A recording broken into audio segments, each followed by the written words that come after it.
I am for Alligatron. Today we have Nocturnal versus Antimatter, two incredibly strong teams in our first season.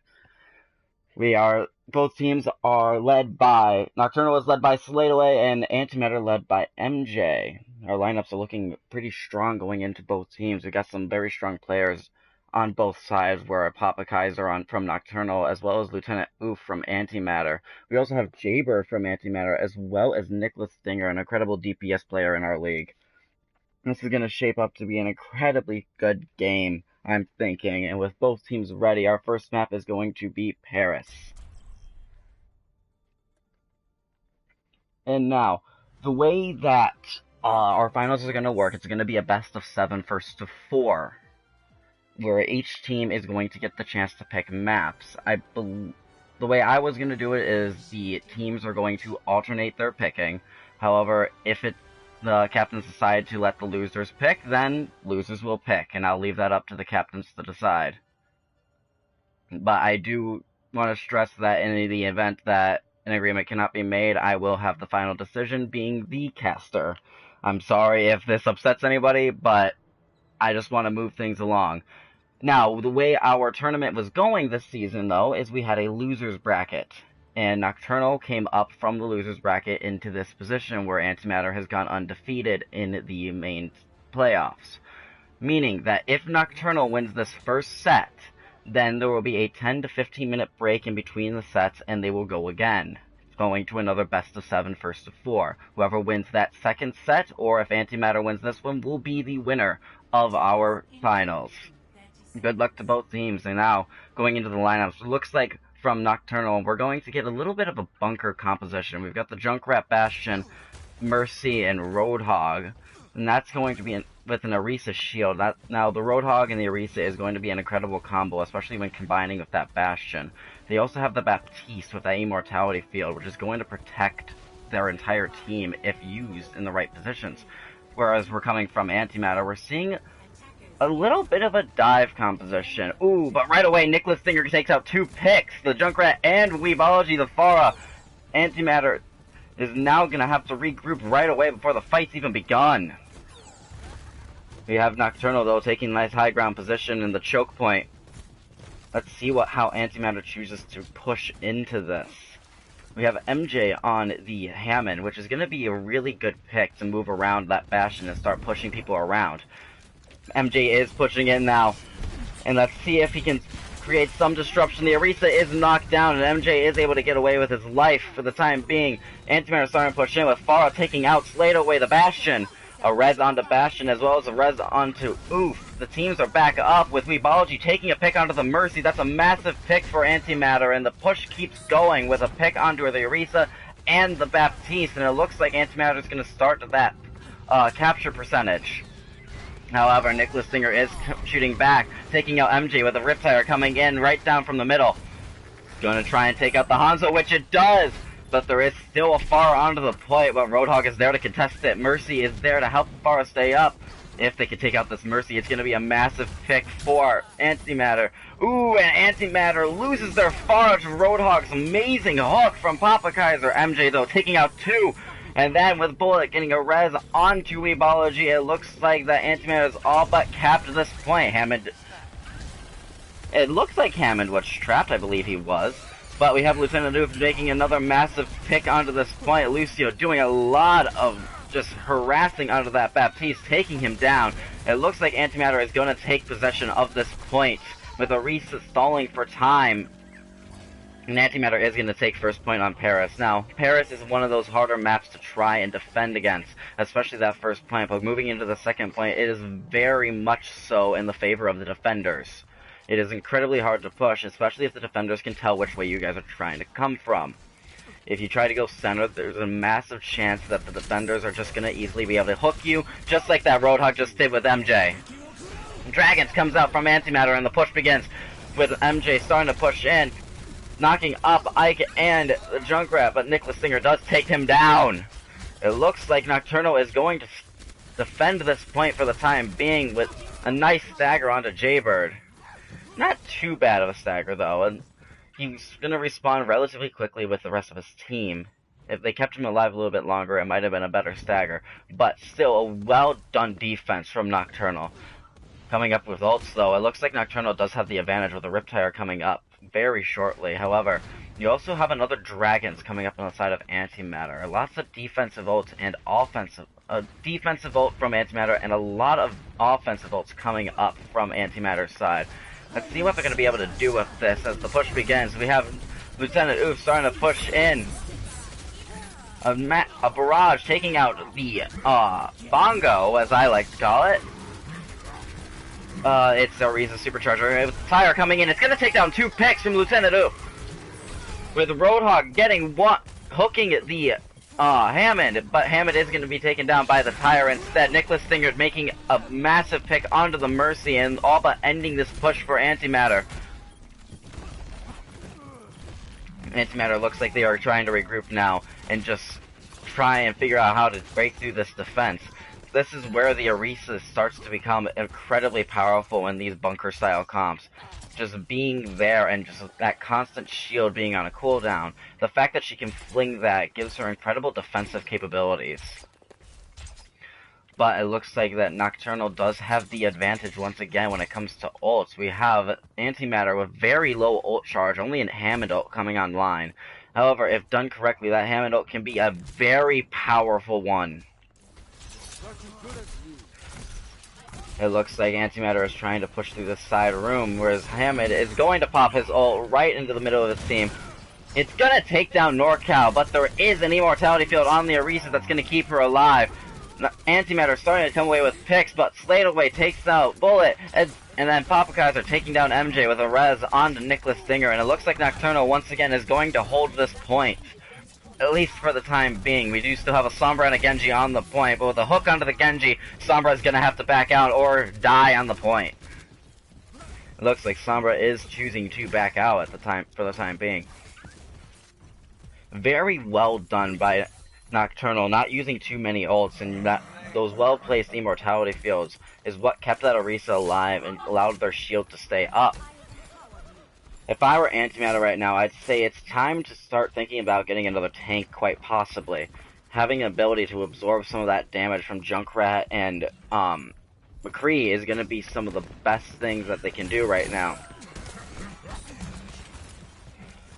A stun. A whole hog comes out from Papa Kaiser, which is going to take out Jaybird immediately. But it looks like Hammond is trying to cap the point with Genji there, but Genji does fall, and Hammond, it looks like he escaped with his life almost. Just almost. Slade Away is popping off right now, taking out 2 picks in quick succession of each other. And it looks like he's starting to push forward just a little bit, seeing what else he can do. Slade Away is going to fall. That's a nice early pick for Antimatter. If they can use this, they do have an EMP online. And if they can position that correctly, they can take down the entire team and cap this point. But there is 1 minute left. Antimatter needs to start thinking of how they want to push now. Tire coming in. It's going to take out 2, including the Mercy and the Genji. But Jaybird does take out Nicholas Stinger. But as I said, the defenders in the second point have the advantage with their spawn room being right behind the point, meaning that those that die are already right back on point. Whereas the attackers, they have such a far spawn room that any pick there means that they have to regroup immediately.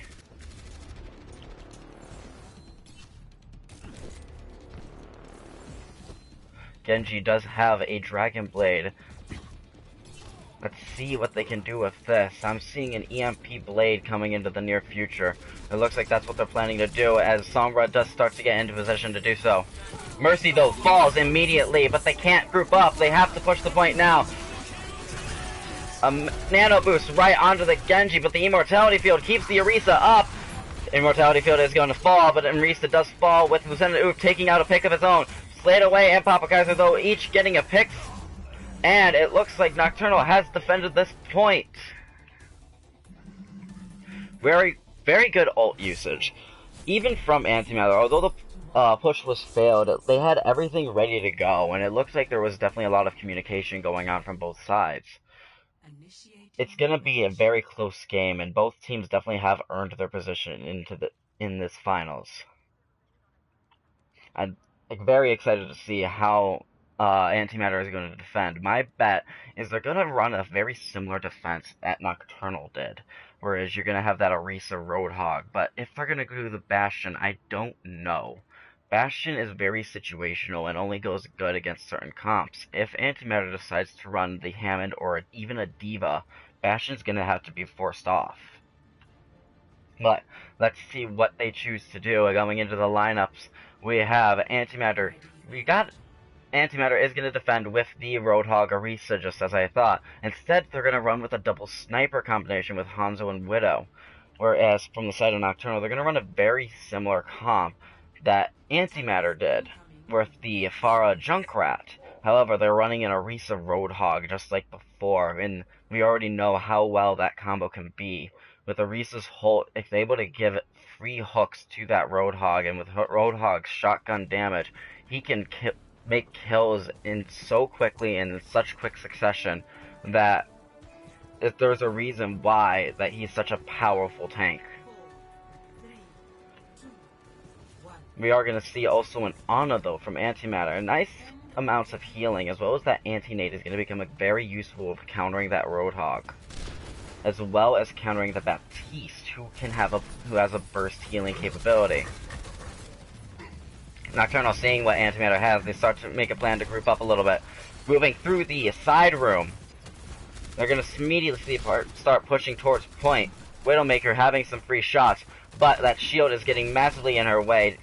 Ana is able to take down the Immortality field, but a good hook from Roadhog. It goes unutilized with a hook onto the Junkrat. Nicholas Singer is down, and Antimatter can start pushing into Nocturnal.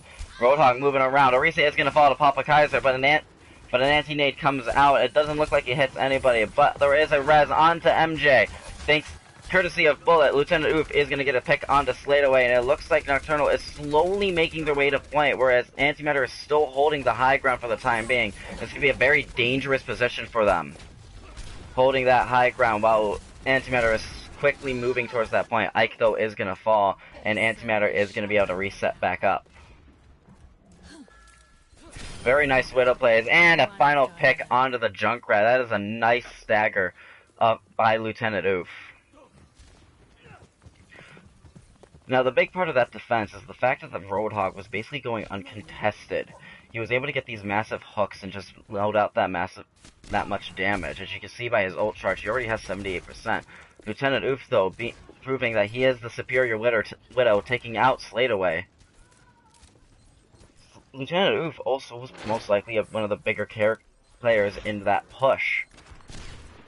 That constant harassment by the Widowmaker definitely made it very difficult for Nocturnal to push in, but Sladeaway does return the favor of Lieutenant Oof by taking him out. And it looks like Nocturnal is starting to push forward. Instead, they're going to the opposite side. They might also be trying to split up. We have the Widowmaker of Sladeaway on the opposite side of where the rest of his team is pushing, most likely trying to put pressure onto the Widow, which he does and is able to take down Lieutenant Oof. And Nicholas Stinger with another Riptire ready to go, as well as an amplification matrix from NorCal, which is going to be set up, and it looks like Nocturnal is starting to cap the point finally. MJ moves in and pops his supercharger to try and contest the point, but with Nocturnal's supercharger also popping, Nocturnal just has all the advantage to take this first point and start capping and start pushing on to point number 2. Now, in order to cap point number 2, they only have to cap the first tick of this point, meaning that one successful push and this game is done, and this map is done. I'm sorry.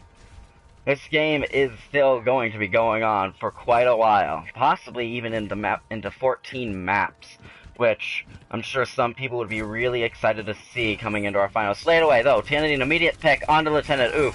They have to make their push now. Tyre comes in from the Junkrat, going around the backside. It's going to get massive picks, and it's going to get 2! Taking out MJ and Marley and Weebology, the Ana and the Roadhog. With MJ falling, it looks like Nocturnal has an advantage on this point with 1 tick going. And Nocturnal takes map number 1.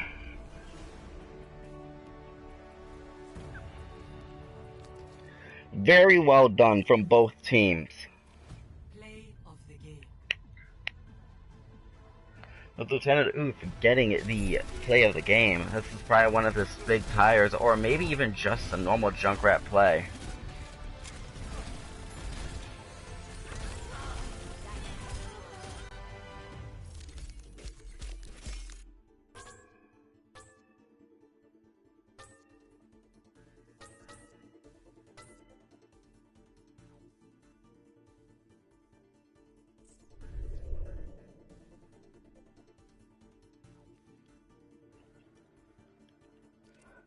Very well done from both teams, and it looks like um, Nocturnal is definitely showing why they earned their position here in these finals. Antimatter has not lost any games.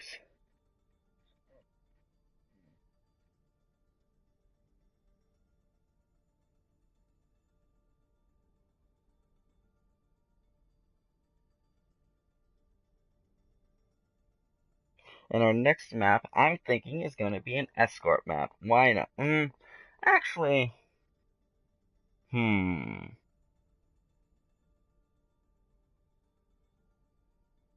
yeah, escort. Let's get some of these other map types out of the way. Escort maps are some of my favorite maps, though. Moving that payload can be very difficult, and you have to remember to keep somebody on that payload, or else its progression does not occur. And Antimatter, we are going to do loser's pick, meaning that Antimatter has the right to choose the next map.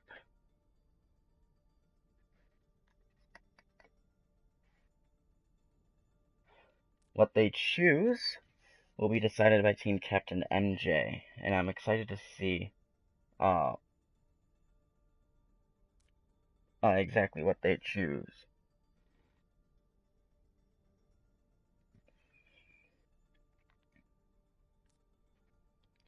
Just waiting on to hear from MJ, but both teams were playing incredibly well. I do think, though, that MJ was playing just a teeny bit aggressive on the Hamid. He did start to back up a little bit towards the end of that until the end of that second point, but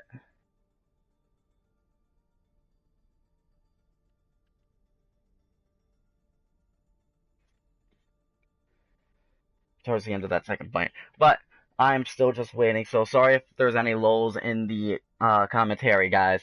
I am alone today, and with trying to keep things rolling and get maps done and people moved, there will be times where I am not saying anything. So once again, I apologize. And we are looks like MJ has decided we are going to Rialto for our second map of the series. Another one of those very strong Orisa maps. I'm thinking I'm seeing what Antimatter is going to do, whereas they are running more around the Orisa comp rather than trying to run around maps that use Reinhardt. Meaning that if Nocturnal could figure this out, they might have an advantage over Antimatter going into this. Anyway, let's find out if there's going to be anybody subbing in. We have Yiggs and Chaotic both in the backlines for Antimatter and Nocturnal respectively. I want to see if there's going to be any swaps coming in from either side.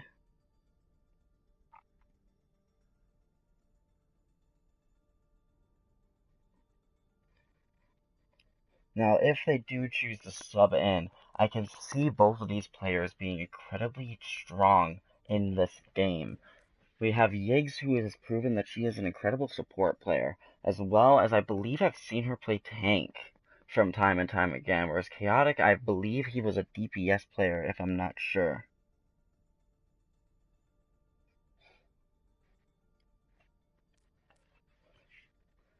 But it looks like, I'm still waiting on the captains to see if there's going to be any subs. Rialto, though, is one of those maps that, especially going into that first checkpoint, into moving the payload, Lucio and Orisa and sometimes Pharah are used quite much coming into this map. We have those that can boot people off the map and get those environmental kills. Those are some of the most powerful going over that first bridge.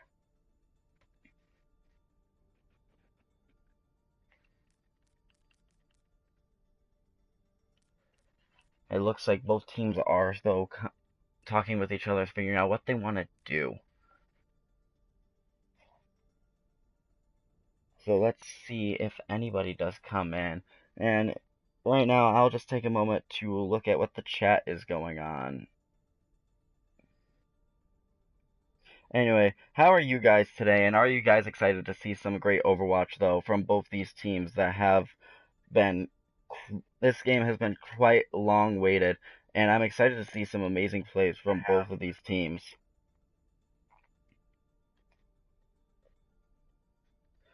And I'm believing that this is... My bet is this is going to go to a map 7. At least I'm hoping for that to happen. I believe that it may go to map 7, and I'm hoping that Nocturnal does pull out a surprising victory in this first set. Although everyone is believing Antimatter is going to win, I am rooting for Nocturnal, as I want to see a really long game, as this match has been so long anticipated.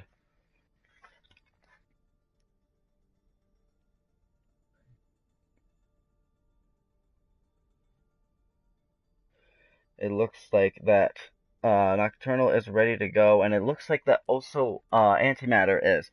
So, we are going into our second map of the series, being Rialto, the escort maps.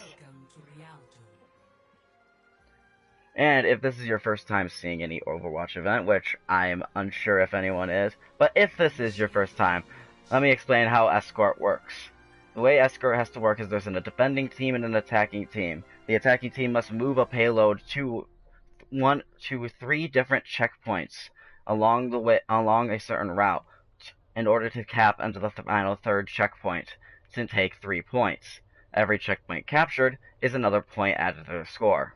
The defending team must stop the payload. Sorry for my broken English. Must stop the payload from reaching each checkpoint. In order to contest it, all you have to do is be within the general vicinity of the payload. If nobody on the attacking team is around the payload will not move forward. However, the defending team does not need to be by the payload for it to start to move backwards. The longer the attacking team is away from the payload, the further back the payload is going to start to move. And now, coming into this, we have Nocturnal defending once again. And we're going to see another Orisa Roadhog composition with a Junkrat once again.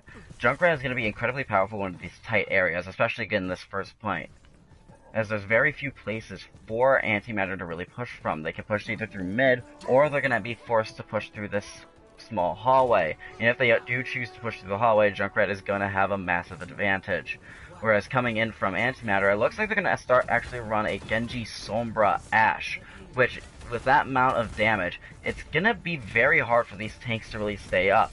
That immortality field from NorCal is going to be one of the most important things to use.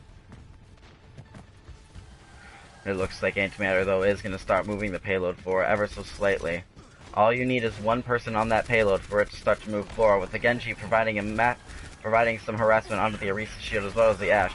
And Jaybird is going to take the first pick, though, taking out NorCal. That takes out the immortality field, and Lieutenant Oof ends up taking out Sladeaway, with Marley taking out Mercy. And Antimatter is going to make an easy first push into this map. Very well done. That Hammond is what caused that, causing enough disruption into Nocturnal that allowed Antimatter to make the required picks, and that Mercy was one of the big ones. Taking out that support is going to be one of the most important things going into this, and with the Baptiste being the first to fall, that is what did it. And Nicholas Stinger, though, is going to take out Marley with a concussion mine, and with one pick down, Nicholas Stinger is also going to fall. A nice trade with the res onto Nicholas Stinger, and it looks like Antimatter might have to regroup a little bit. They're going to keep this fight going with a Bob going out on the point. Bob does count as another player, but he is going to get booped away.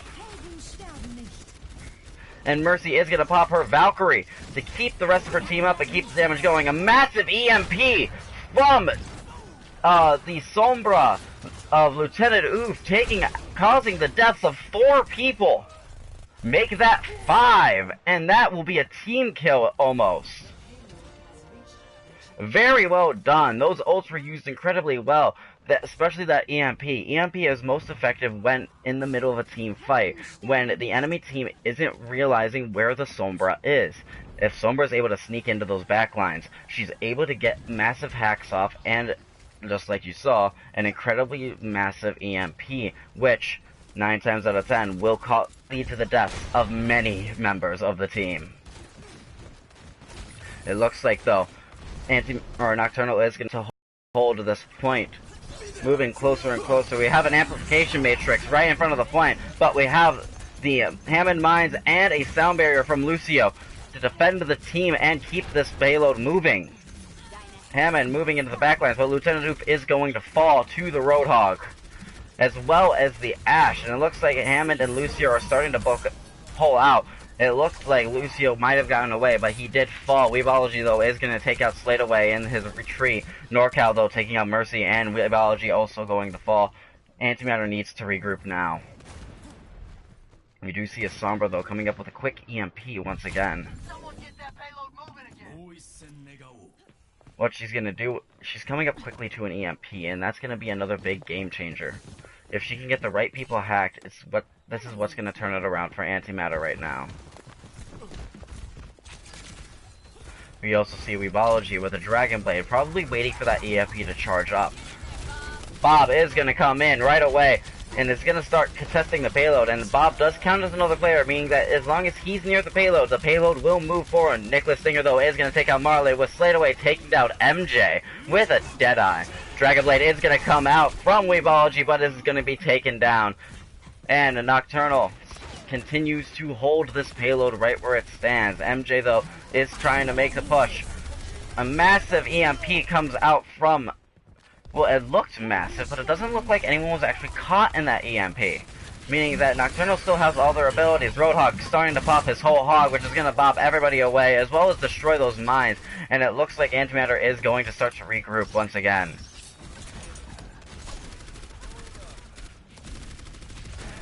Antimatter needs to start figuring out what's going wrong with Nocturnal. What's going on right now is they're playing around the Orisa shield, and with that shield in play, the Orisa is able to stay relatively up, as well as keep the rest of her team up. And this positioning right around this corner, they have a lot of ways that they can take cover. Bob is going to come in with a Riptire coming in. It's going to take out 2 people, Weebology and Marley, with Slate away taking out Jaybird's Bob. And it looks like once again, Antimatter is going to have to regroup with a Resurrect onto Slate away. And we are going to see MJ switch over to the Reinhardt and Weebology switch onto Zarya. These picks might be what is needed, as the diving in with the Hammond is not working as effectively as it did in that first push. Reinhardt's shield is going to be what's going to be a major determining factor. A Deadeye is gone, and given Zarya some much needed charge. Reinhardt charges in, but Slate away is going to take out Lieutenant Oof before something is able to happen. It looks like the push is going to continue to go, with Zarya pushing in 67%. MJ is going to fall, though. And it looks like the Orisa is going to continue to hold, with Papa Kaiser also being a massive player. A big hook onto the Bob. It's going to stun him momentarily, with Bob falling very shortly. And it looks like Nocturnal is once again going to hold another massive pick. Another massive hook from Papa Kaiser, catching that Zarya. That takes her out of the fight almost immediately, being unable to gather charge. Reinhardt, though, immediately falling to Slate away. And Nocturnal getting massive pick after massive pick, taking out the healer, taking out the tank, and Weebology's gonna fall, as well as Bullet and Ana forced to back away once again. 20 seconds left, and Antimatter needs to make their push now. Jaybird is gonna take a pick, though, make that 2, both being headshots. This is Antimatter's chance to make a push. They have the EMP ready to go. Can they make something of this? Sombra is going to fall to Papa Kaiser. That's a massive pick, with EMP not being able to pop off. And a good shatter from the Reinhardt, causing the death of 2, with Marley, though, falling to a Riptire. Deadeye comes in, but is going to catch nobody. Weebology taking out the Mercy, and the payload is starting to move forward once again. Weebology is going to be trapped in ensnared in a Junkrat trap. Lieutenant Oof going into stealth mode and trying to get some early hacks. It looks like Nocturnal is going to give this checkpoint. Well, it looked like they were giving this checkpoint. Dragons comes in to start disrupting up Nocturnal. Papa Kaiser, though, getting an immediate pick onto Weebology. Onto Lieutenant Oof. I am so sorry. A whole hog comes out, but the point is still capped. Checkpoint number 2 achieved, and Antimatter is still moving forward with this push, taking down Ike, and it looks like the momentum is going to continue.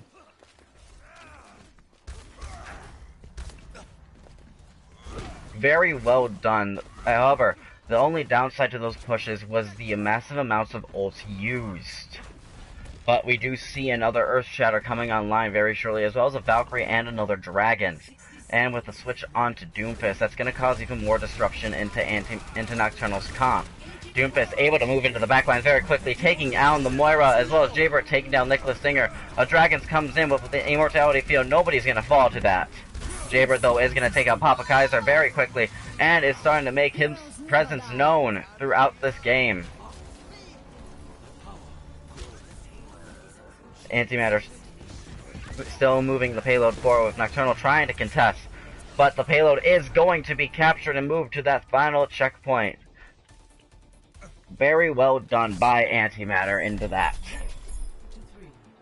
Now the biggest piece to that was that switch onto the Reinhardt and the Zarya. Zarya gaining those bubbles means that she can not only gain charge but also defend her teammates. And being that, keeping those teammates alive is what's going to be the major deciding factor. The supports are getting enough healing out, but if you can't be able to defend your supports, there's not much you can really do to push into a bunker comp. Now, coming into the second point, Nocturnal now knows what Antimatter has to run, and they know now that Antimatter isn't going to let this go easily. Although 30 seconds left on that time bank is not that much time, if Nocturnal is able to make some really decisive plays here, it could mean that they have more time in the time bank and are more likely to win this map. It's all going to come down to who falls first. Anyway, coming into this, Nocturnal is going to be running the Orisa Roadhog still, with NorCal once again on the Baptiste. That Immortality Field has been proving to be an incredibly useful piece in these fights. However, they're also going to run Sladeaway and Nicholas Stinger once again on Widow and Junkrat respectively. This is a very similar comp that they were running on Paris, which, as we saw, was very effective for them, being able to take that first point. However, Lieutenant Oof is going to be running Doomfist this time, and with his mobility, he's going to be able to contest this Widow a little bit better. We also have Bullet playing on Moira rather than Mercy. That means reses are not on the table for Antimatter, as we see now. Jaybird immediately falling to the Widowmaker, and that means Jaybird is going to have to walk back to spawn, and that is a very long spawn. MJ is going to be pulled with Marley falling, as well as Weebology. Papa Kaiser starting to get his momentum into this, as well as taking down Bullet and pushing on to MJ, looking to get that hook off. MJ is going to fall, though, not to the Roadhog, but to Junkrat, his fellow Junker. And this payload is just going to easily move forward very quickly. Now, the more people you have on the payload, the faster it's going to move, meaning that if you have the entire team there, this payload is going to move incredibly fast. We have a Widow's sights, though, immediately up. Though, Widowmaker is going to fall to the Lucio. That takes away Infrasight. A res, though, on almost res onto Widowmaker. Would have been a massive res, but it's not meant to be, with Orisa starting to make her presence known, but it's going to be starting to be hammered away by the Reinhardt. The Dragons comes in with an Immortality Field to keep the team up.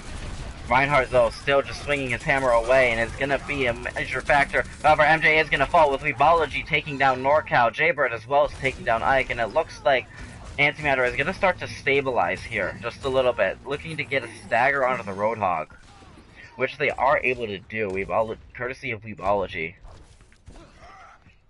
And Reinhardt coming back onto the point means that they now have their shield tank back, and it looks like Nocturnal is starting to make a move forward. Junkrat trying to get some ult charge, although he already has his ult, more likely just to get the damage done. Sonic Arrow gives them sights on where the Junkrat is, although I'm pretty sure they already knew where Junkrat was trying to push from. Junkrat, though, moving around the backside, Lieutenant Oof, though, taking down Ike very quickly. Nocturnal doesn't really have much to push with a massive Graviton Surge from Antimatter, the Immortality Field, keeping everybody up, though. A tire comes in, taking out Jaybird and Papa Kaiser, returning the favor onto MJ from earlier. And this is going to be Nocturnal's chance to move the payload forward into this first checkpoint, which it is going to move forward very quickly and cap that checkpoint. Revology, though, falling to Sladeaway. These massive picks from Sladeaway is being an important piece into this.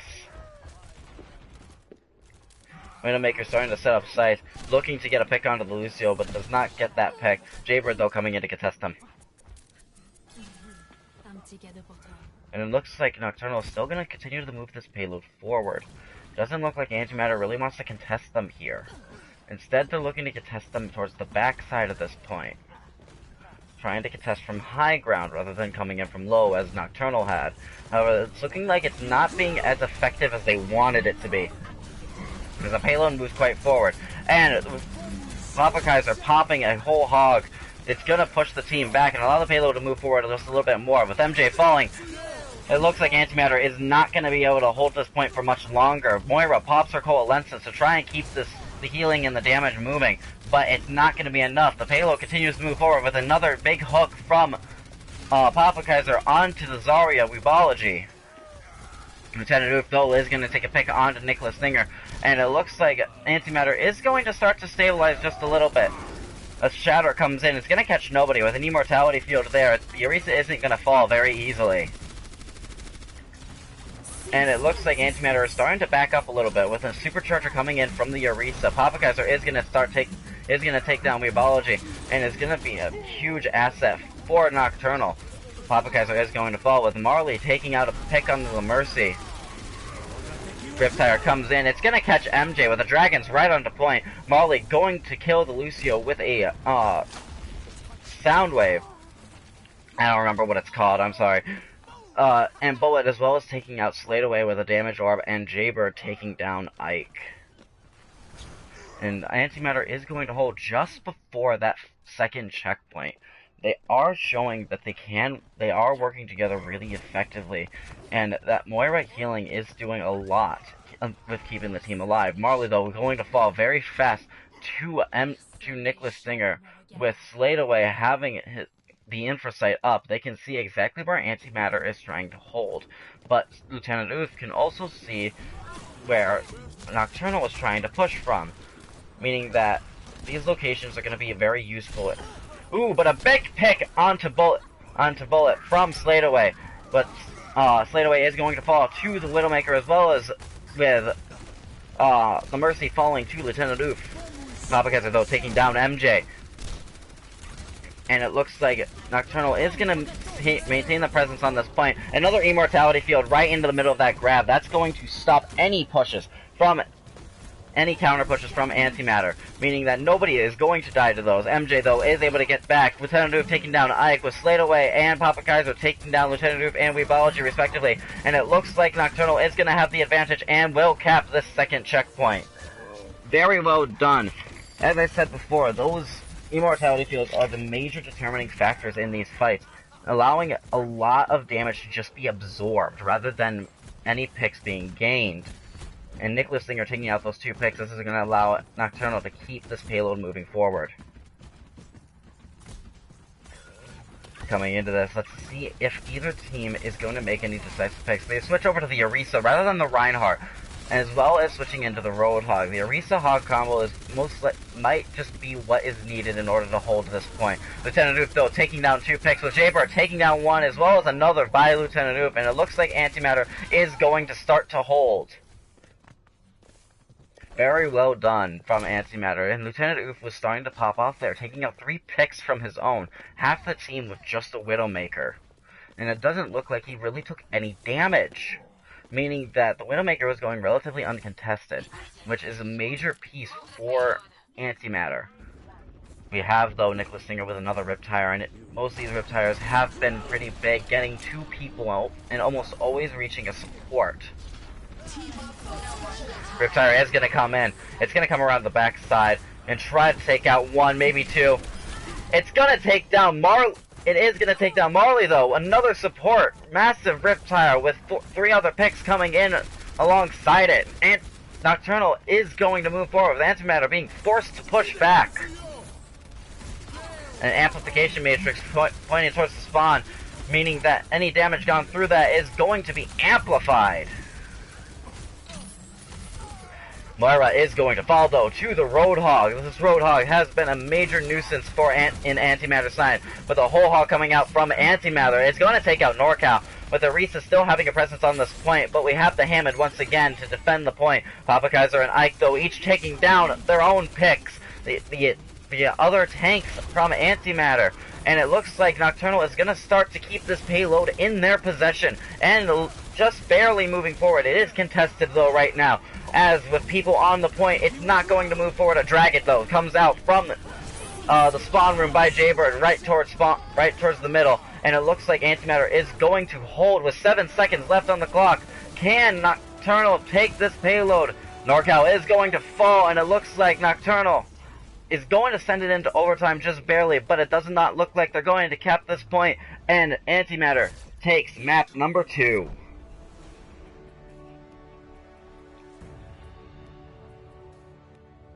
Very well done from both teams. Antimatter really showing exactly what they have to bring to the table, being the strong presence coming into these games.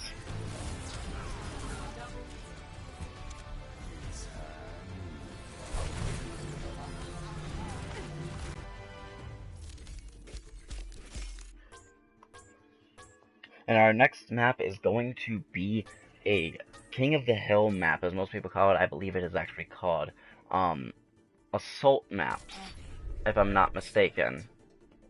I'm always mistaken on that, though.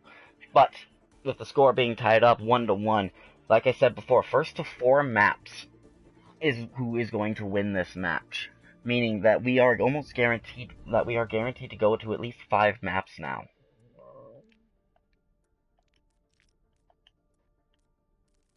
And we are going to see, I'm sorry, it's a control map. And our control map is going to be Oasis. Oops, almost forgot to turn off that other map. And we are going to go to Oasis, our control map for this first set of the series. Now, being a 7-map series, the map types are going to be repeated, with the 7th map being guaranteed to be a control map, as it is impossible to tie on control maps. Now, let's see if there is going to be any subs coming into this, or if both teams are ready.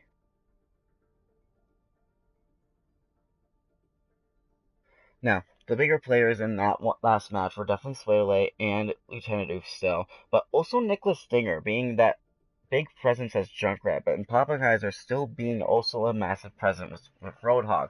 Once again, though, this is another map that you see a lot of Orisa Roadhog in current days. The Holt Hook is definitely proving to be an incredibly useful strategy in the current competitive scene. However, we have seen the Reinhardt Zarya, which is still a very powerful duo, as we saw in Rialto, whereas the Reinhardt and the Zarya were able to allow Antimatter to start to stabilize. Lucier, though, even though he was nerfed slightly a couple patches ago, with his healing output from Amp It Up not being as effective, he's still a very effective healer, especially as he is also very effective at being a DPS and contesting Widowmakers, which, if we see the Gardens on Oasis, or not Gardens, City Center from Oasis, that is what is going to be heavily needed, is the contesting on the Widowmaker. You don't really see it too much on University, but you do sometimes see it on Gardens. And these high mobility characters is going to be a major contributing factor. If we see the Gardens, I also expect to possibly see a Pharah from either of these teams. Whereas with those open areas, Pharah is very useful. Possibly even City Center. Nocturnal is ready to go, though. Let's see if Antimatter is going to do any subs. And if they are, who would they be subbing out for Yiggs? My initial thought is Yiggs would probably be subbed in for either Marley or Jaybird. However, it is possible that they might also sub her into a different role. Now, I don't know if I've seen much DPS from Yeggs. As far as I recall, Yeggs played a lot more tank than she did DPS. However, I could be mistaken. But let's see where we're going to go next with this match. With the score being tied up, both teams have to bring their A game in order to really take an advantage into any of these maps. As we saw, it's very easy for one pick to lead to a snowball that causes either team to fall. But both teams are ready, and we are going to go into our control point of Oasis. Now, if you've never... Once again, this is how control point works. Both teams are set equally distant away from the objective. In order to capture the objective, you must have a presence on there and allow the point to become yours. Once you capture the point, the capture percentage will begin to go up. First to reach 100% will win that map. It is a best of 3. First to win 2 will win Oasis in total. There are 3 different maps in Oasis. The first map being Gardens. Anyways, we're coming into this, and like I said, I believe that we might see a Pharah into this. Being that Pharah can be very effective as providing a lot of spam damage, destroying those shields, and doing a lot of burst damage, just attacking people from the side. We are, though, going to see the Reinhardt-Zarya combo, as well as the Lucio like before. It looks like Nocturnal is actually going to be running the Goats comp, or as the Overwatch League Vix call it, 3-3, with the Reinhardt, Zarya, D.Va, and a Brigitte, Lucio, Zenyatta as their supports.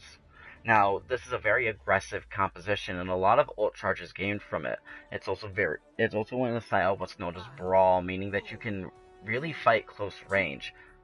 Whereas, from Antimatter, we are going to see we are going to still see the triple DPS composition with a Doomfist, Sombra, and a Pharah, meaning that Antimatter is going more of a mobility-based composition, which is going to disrupt the Goats composition quite a lot.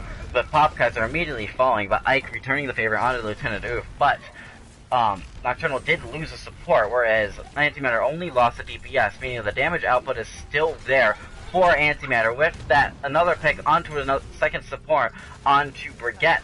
And it looks like Antimatter is going to start taking on a presence with MJ taking down Ike. The Reinhardt D.Va is going to fly in and try and do some disruption, but is going to be taken down of her mech by the Doomfist, as well as being taken out, or she is going to be taken out by Jaybird, with Weebology taking out Slate away the Zarya. And an easy capture onto the first point for Antimatter. And the capture percentage is going to start to rise. Nocturnal might have to switch things up, which they do right away going on to Orisa, Roadhog, going to a very similar comps that they were running now that they see what Antimatter is doing. Taking out that mobility is going to be the major piece for this. With Poppacaster once again onto this Roadhog, he's going to be a major player again. A massive pick, though, from MJ and Jaybird, taking out Nicholas Singer and NorCal. Roadhog not really able to do too much right now, but he is going to take out the Mercy and possibly even the Lucio. He is going to be forced to back away, though. And it looks like Nocturnal is going to start taking a presence. Hammett, though, starts swinging around the point to try and contest it. Slate away, though, is going to kill him with the aid of the Orisa. Very well done from both of these teams. That initial push is what allowed Antimatter to gain up to just over 50% in capture percentage. But now Nocturnal has control of the point, and their capture percentage is going to start going up. And this composition is going to be very hard for them to push into. As we've already seen before, the Orisa Roadhog is going to be very defensive and not make it easy for them to get into this fight. Hammond, though, popping into his mines with a Meteor Strike coming in. Jaybird thinking out 2 picks with a hook onto the Doomfist, but he's not going to fall. MJ is going to take down Papa Kaiser, with Jaybird still making a presence of himself, taking down Nicholas Stinger, and almost going to take down the Orisa. Instead, that honor goes to Lieutenant Oof. Lots used into that push, though. There was a few ults used, whereas Nocturnal didn't really use any. They switch over to the Junkrat and the Sombra instead, which is going to be a useful switch.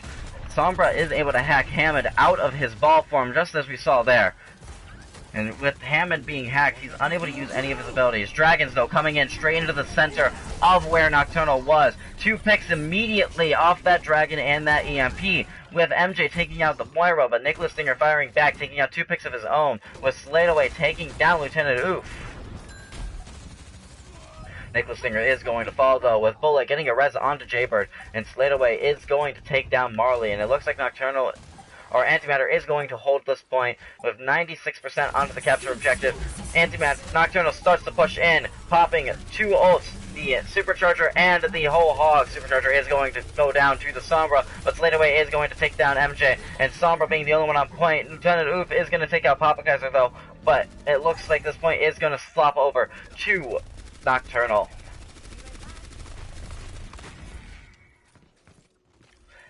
Antimatter needs to figure out what they need to do now. Sombra is still doing a lot of damage, but Lieutenant Oof isn't really getting as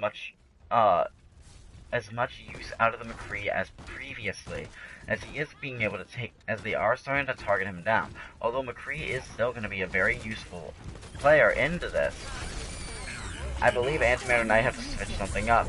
And EMP comes out, which is going to negate the power of those mines. Dragons is going to come in, but it's not really going to do much. However, Lieutenant Oof is going to take away 2 people. Just as I was saying, McCree wasn't getting as much use. He gets 2 picks, but Nicholas Stinger is going to almost maintain this point with taking out 3 picks of his own. This point is going to swap back over, though, to Antimatter with a Coalescence coming out from Nocturnal. Moira being the only one there. She is going to be easy pickings, as well as NorCal falling in the middle of the sound barrier. An EMP comes in, which is going to stop the Hammond from moving. 2 picks fall, and it looks like Antimatter is going to walk away with Oasis Gardens.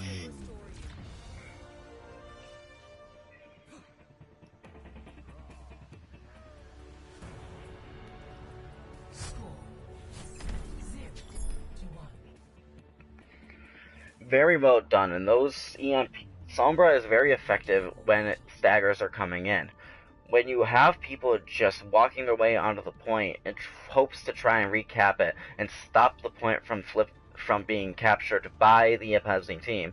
Sombra is going to be incredibly powerful, meaning that she can hack people out of their abilities and making them easy kills. We are going to see, though, University coming in as our second capture point. This is oftentimes when you don't see as much Widowmaker, as there isn't really much potential for her to be played. We aren't going to see a Widowmaker coming in. Instead, we're going to see relatively similar comps from both teams. Instead of swapping out the Lucio, swapping out a Lucio for Antimatter for a Brig for Nocturnal. Otherwise, the comps are identical to each other. It's going to come down to which support is going to be the more effective one, the Brigitte or the Lucio. Papa Kaiser, though, is going to take down MJ immediately. I'm sorry, it wasn't a very similar comp. It's going to be around the same of what Antimatter was doing beforehand. But Nicholas Stinger is going to take down Marley, and it looks like Nocturnal is going to have an easy point capture onto this, with Sladeaway taking out Jaybird, and a capture percentage starts to rise. Papa Kaiser, though, is going to take down Lieutenant Oof with another massive hook. It's going to cause a big stagger, and Antimatter needs to group up. Sombra in the backline. It's going to get hooked by Papa Kaiser and going to fall. And Antimatter really doesn't have much to push in with right now.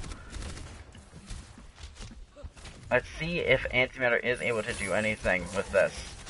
Papa Kaiser still being a big player, with Sladeaway also being a really huge contender, doing a lot of damage. Weavology, though, going to take down Nicholas Stinger, the opposing Sombra.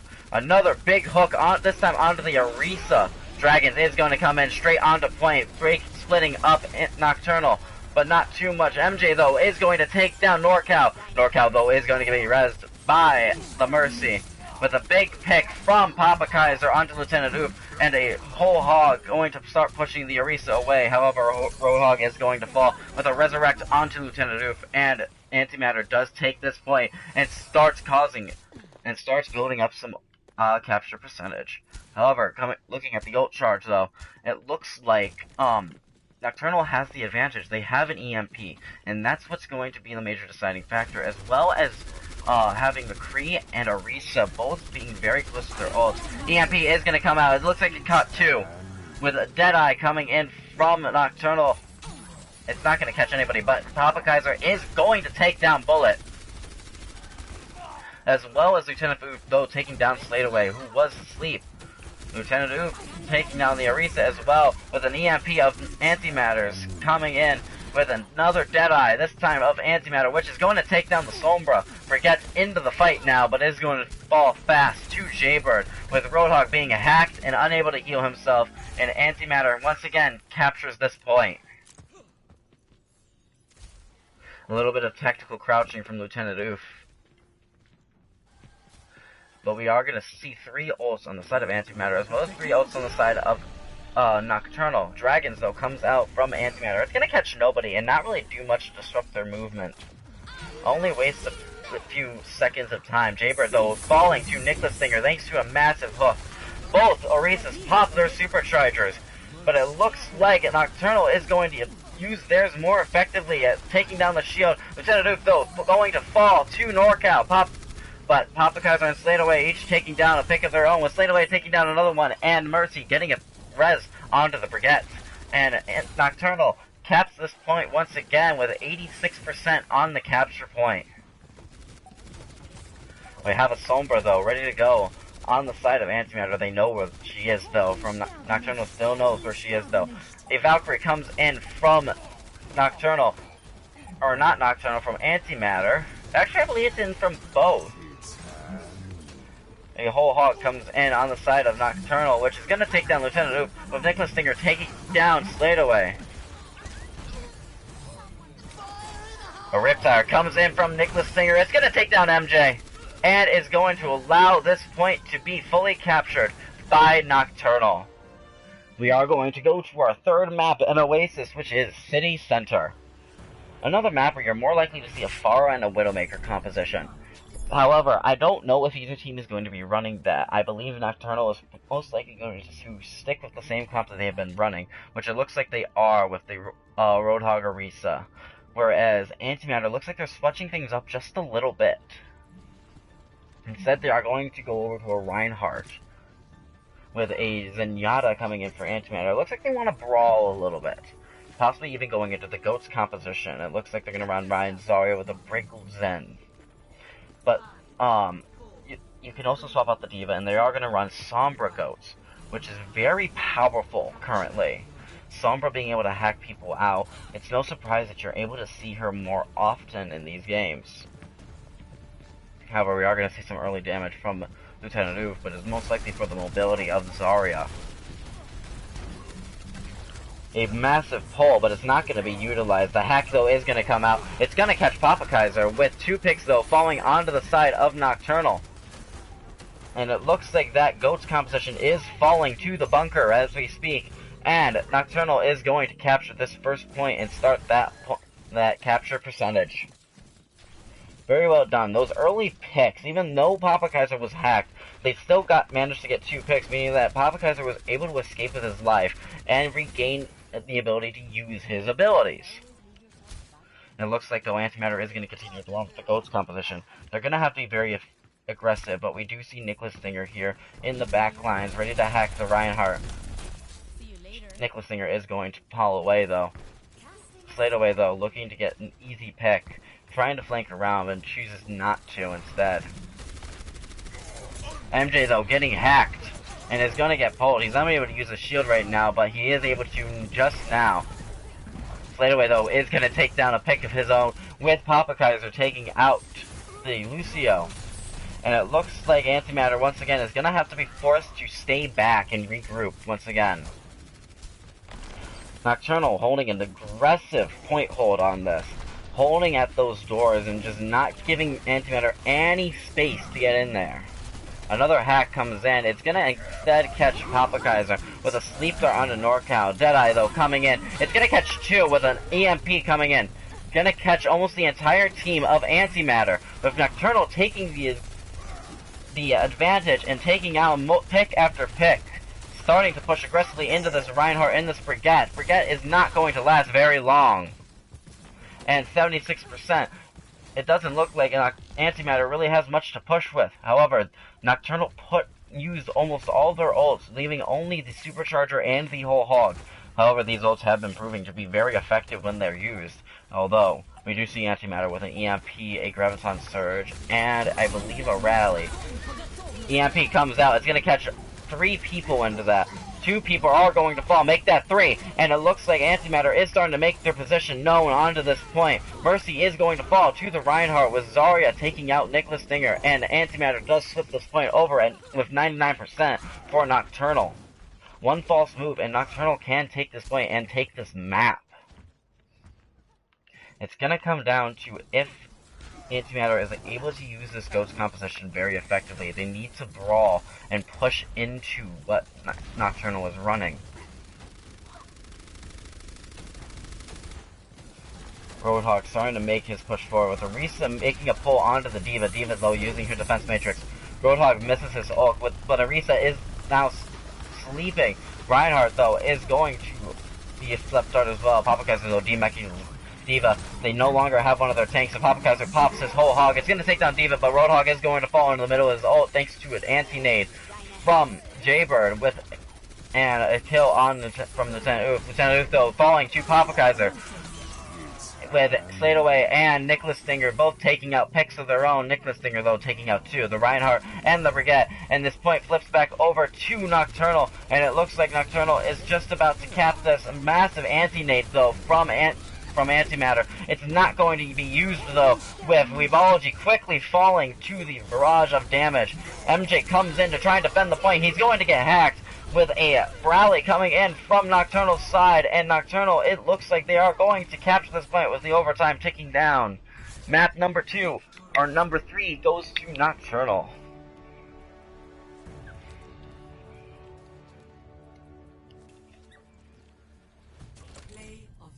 Nicholas Stinger getting another play of the game as Junkrat. Another nice tire.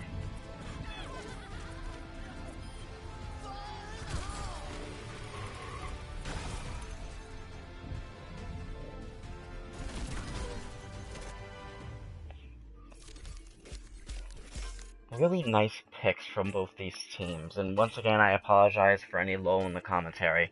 Like I said, I am trying to make sure things are running smoothly and watching the chats in our Discord, which, if you are not in our Discord already and would like to be a member of the Discord, ask anybody in the chats, or you can even ask me myself if I can send you a link to the Discord, and we can get you in there to be, you can either become a player, or you can be one of our fans, in order to watch these games and see how we communicate how we talk with each other in our everyday lives.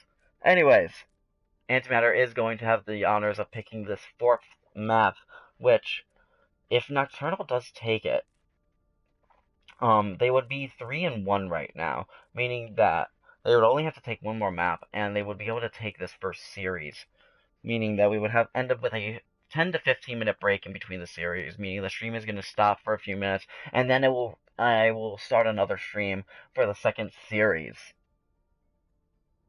However, let's see what next map they want to do, which is going to be our hybrid map. They first have to assault a point, and then escort the payload. With our choices being Blizzard World, Eichenwald, Hollywood, Kings Row, and Numbani. Antimatter does have the honors of picking this map, so let's see what they are going to choose.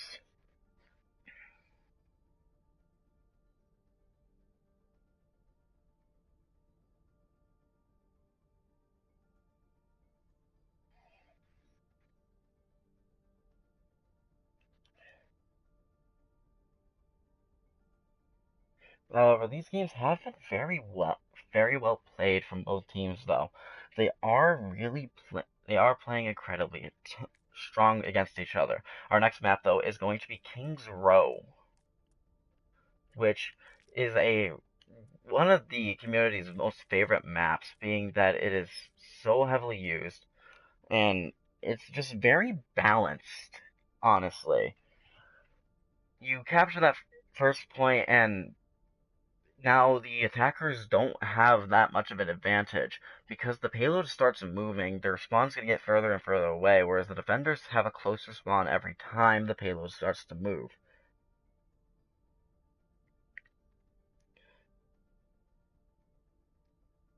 There's also many ways to move around the choke points.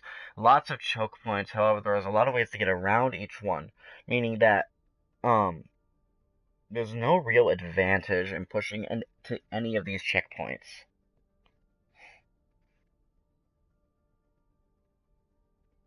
Nocturnal once again is ready, but let's see if Antimatter is going to sub anybody out for this next map, or if they are going to continue using the same lineup that they have been.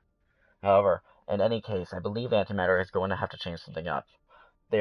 Nocturnal is not giving much room for Hammond to really do much, meaning that Hammond isn't as effective, especially in some of these maps that Nocturnal has been picking, or that Antimatter, that Nocturnal has been picking.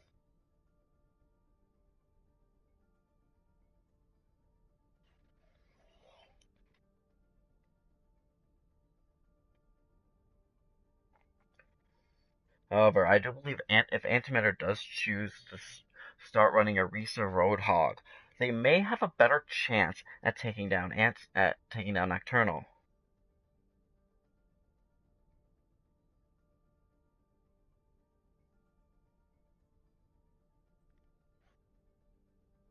Both teams are ready to go, and we are going into our fourth map, King's Row. Now entering King's Row. Now, our hybrid maps work like this. The attacking team first has to capture a point. Has to first capture the point in order to capture a payload. They then have to move the payload to 2 checkpoints, following along this path. The farther the payload moves, the further away the attacker spawn becomes, and the closer the defender spawn becomes. And once they reach the first checkpoint, they will then have to move through this area to get to the second checkpoint. Lots of high ground potential, as well as inner rooms for Junkrats to make a massive advantage going into the second point, with this being our final checkpoint. If whoever team can move the payload furthest will win the map. We are going to see, though, basically an identical comp that we saw on the Oasis from Nocturnal, whereas instead of running the Hammond this time, Antimatter is going to run the Rein Zarya with a Widowmaker and a Hanzo. Widowmakers are seen quite often on King's Row with all this high ground potential. Widowmaker is one of the most powerful heroes going into this map. However, if Nocturnal plays it right, they are able to contest that Widowmaker fairly well with the comp they have, even having the Roadhog just be able to hook her down, pull her in, and then easily taking her out. Playing around that shield is also going to be a major piece to this. If Widowmaker can't get a sight on you, there's not much you can really do. And here we go, with Antimatter starting to push into the early choke.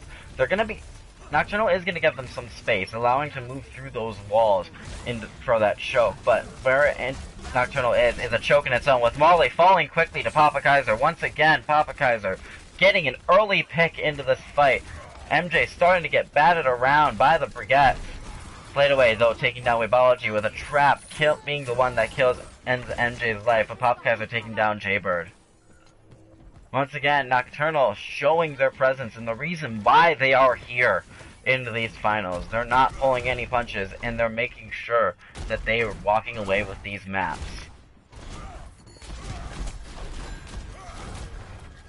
It looks like, though, that Antimatter is going to still continue to run this comp. Slateaway, though, is going to take down Lieutenant Oof early on. With Zarya just getting berated by Nicholas Stinger, not able to do too much. We are going to see a Dragons, though, from Jaybird. Jaybird pops the Dragons and is going to take down Nicholas Stinger with a Tyrant, though, taking down MJ. I have to say, though, that pick onto the Reinhardt is probably going to be the more effective pick. Although, with Nicholas Stinger down, but he was rezzed, meaning that anything I was about to say is now null and void. Valkyrie, though, is in play, though, from Nocturnal, which is allowed to keep the team alive. Played away, having an ult. He might be looking for an opportunity to use this. Jaybird, though, is going to take down Slateaway with Ike taking down Marley. And it looks like Antimatter, once again, is going to have to start to regroup. Zarya is going to be trapped, but MJ is there to defend her with a bubble, giving Zarya some much-needed charge. Weebology taking down NorCal with a Graviton Surge, going to catch the Junkrat as well as the Orisa, but Orisa's Fortify has kept her out of the fray. Marley, though, is going to take down Papa Kaiser with Lieutenant Oof taking down Mercy, with Reinhardt taking down Orisa and her Supercharger. And this point is almost going to flip over to Antimatter. Slate Away, though, does come in to contest for a little while, but is going to fall to Jaybird. And it looks like Nocturnal is going to give this point over to Antimatter, and the payload can start moving forward. Nocturnal starting to hold up at the second choke point in this map. That second corner is very useful for a defending team. Nicholas Singer is going to fall, though, to Lieutenant Oof. Lieutenant Oof proving to possibly be a superior Junkrat in this fight. A Dragons comes in with Lieutenant Oof getting picked by Papa Kaiser once again. Picks coming in from both sides. With Papa Kaiser falling, a Deadeye comes in from Nocturnal, but isn't going to catch anybody. Instead, Mercy is going to get a res onto the Roadhog. And it looks like Antimatter is going to have to start pulling back just ever so slightly, giving just a little bit of room to Nocturnal. A Transcendence, though, comes in to keep the team up while they push forward. Massive amounts of charge on Antimatter's side for Rebology. Rebology, though, is going to fall. Slate Away with Papa Kaiser getting another pick onto Jaybird, with Nicholas Stinger returning the favor onto Lieutenant Oof from earlier and taking him down. And a Resurrect onto NorCal is going to keep this Brigette in the fight, as well as a Valkyrie having been in play. The team was up. Ike, though, taking down MJ. And it looks like Nocturnal is still going to hold this point. You have a Riptire, though, from Nicholas Stinger, fighting the enemy Junkrat, trying to get a good position to use his Riptire, where Junkrat is safe and won't be an easy pick.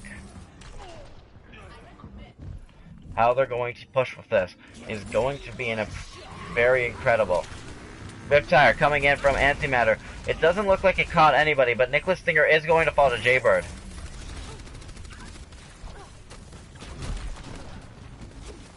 Really?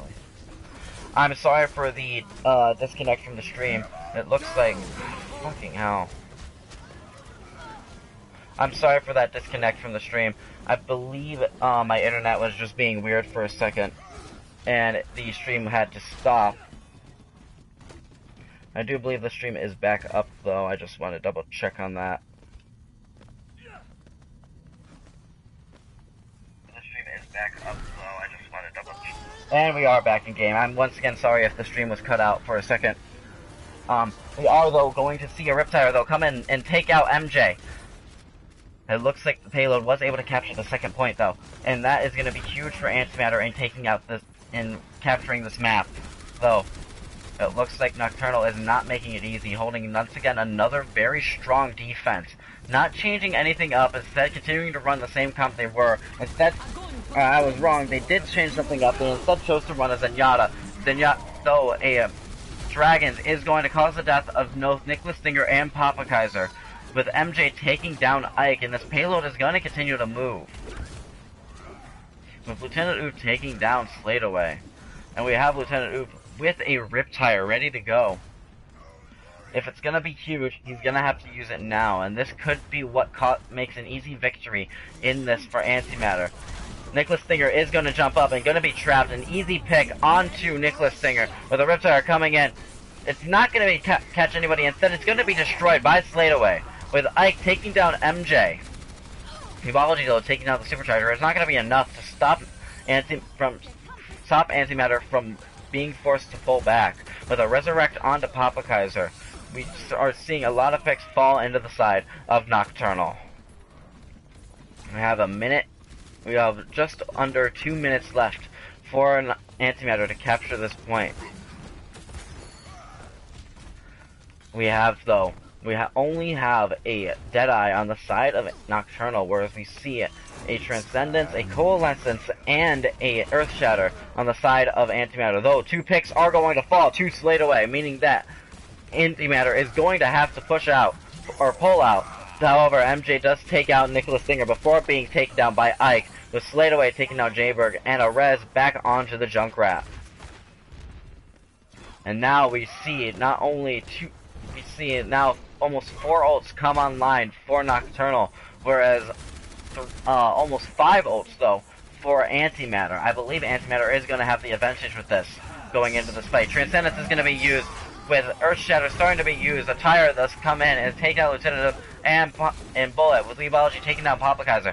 But people are still falling on the side of Nocturnal, or people on the side of Antimatter are still falling to the side of Nocturnal with a Resurrect onto Poplikizer. And it looks like Nocturnal is still going to hold this with 30 seconds left on the clock. We are going to see MJ, though, switch over to the Hammond to try and cause some disruption and get that payload moving to start a contest so they can go into overtime. MJ is going to get pulled and trapped by the Junkrat. Junkrat being a massive player in these fights. Sladeaway having another Deadeye. Can he make this another massive one? He does not get anybody with the Deadeye, but he does end up taking out Bullet with a flash grenade. The Transcendence comes in to save the entire team from a massive dragon. There's Nicholas Stinger and Poplikizer both taking out a pick. Poplikizer taking out another pick of Weebology. And with this hook coming back online very shortly, it doesn't look. I don't believe MJ is going to survive for much longer. Missing the hook onto the Moira. Moira's is going to start doing a lot of damage and contesting the point. But a Whip Tire comes in from the side of Antimatter. Is it going to be big enough? It takes out Nicholas Stinger, but there's nobody there on the point. As time ticks down, Nocturnal takes round 1.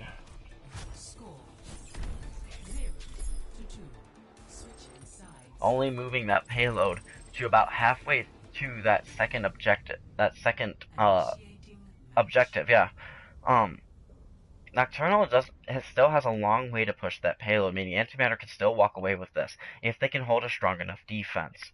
However, I do believe that in order for them to do so, they need to play together quite a lot. The supports need to be on top of their game, as well as the tanks need to be defending their supports and the rest of their team for that matter. Any slip up can mean the end for Antimatter on this map. Let's see where they're gonna go with this series. We are gonna see exactly the same comp as we saw on Paris, with NorCal once again being on the Baptiste. Instead, we're actually gonna see an Ana and or it looks like we're actually gonna see a Lucio Brigette. It looks like Nocturnal is gonna try and run 4 supports, or no, they're gonna run Sombra Goats, whereas Antimatter is gonna actually run the Roadhog Orisa with a Lucio Mercy and a Widowmaker and a Mei. The Mei is going to be quite possibly one of the biggest picks in this map, being that she can create walls to either defend her team or stop the progression of the opposing team. We are going to see swaps though back on to Roadhog and Orisa from Nocturnal, running the same thing they have been running. Instead, Sladeaway is going to be playing Widowmaker this time. Instead, he's going to switch off into the McCree, whereas Lieutenant Oop is going to remain on the Widowmaker, be able to provide some of these picks and some long-range damage. That Immortality Field being a massive piece, but not that big for the Widowmaker to take down. Orisa is going to be hooked, and she is going to fall. Instead of Nicholas Singer is going to fall to Lieutenant Oop, being the first pick of this team fight. A pull onto the Orisa causes her to be hooked and taken down by the Widowmaker. A Resurrect though on Nicholas Stinger. Nocturnal still can't really push in, although they can start taking some dealing some damage and start popping in to try to destroy that shield. A big hook onto Poplikizer. It's not going to be enough to take him down.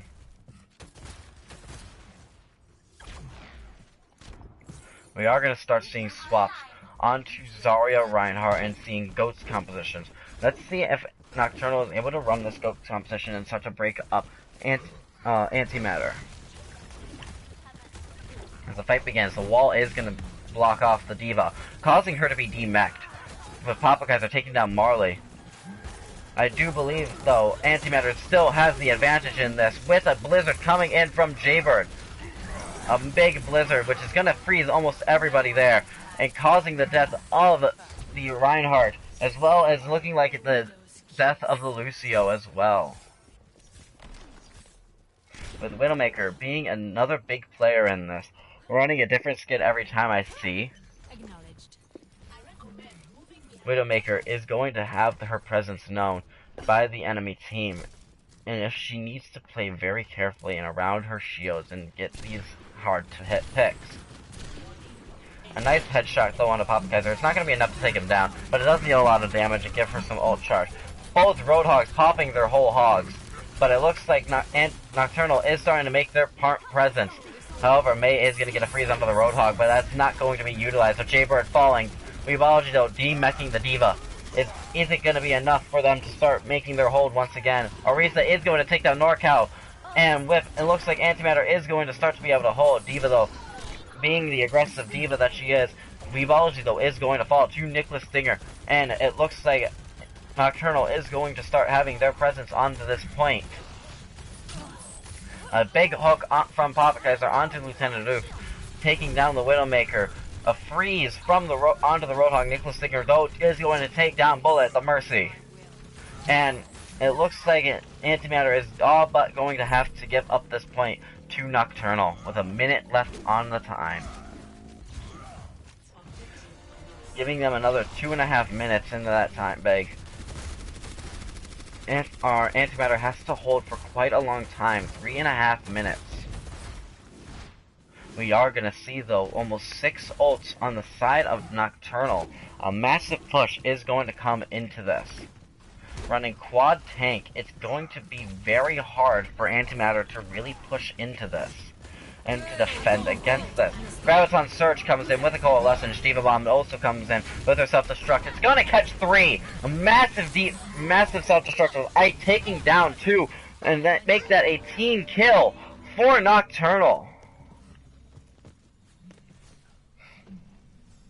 And it looks like Antimatter isn't going to swap anything up. Instead, they have 3 ults coming in, whereas Nocturnal has also 3, with Roadhog coming up to his whole hog now. If it's going to be utilized, how it's going to be utilized is going to be the major question. And we are going to start seeing the fight come in with a barrage coming in from Antimatter, which is going to catch 2 people.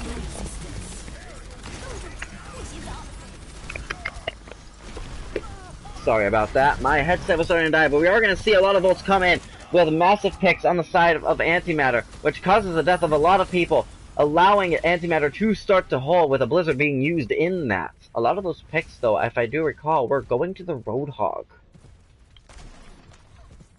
With a Diva, though, being slept, she's not going to survive for much longer.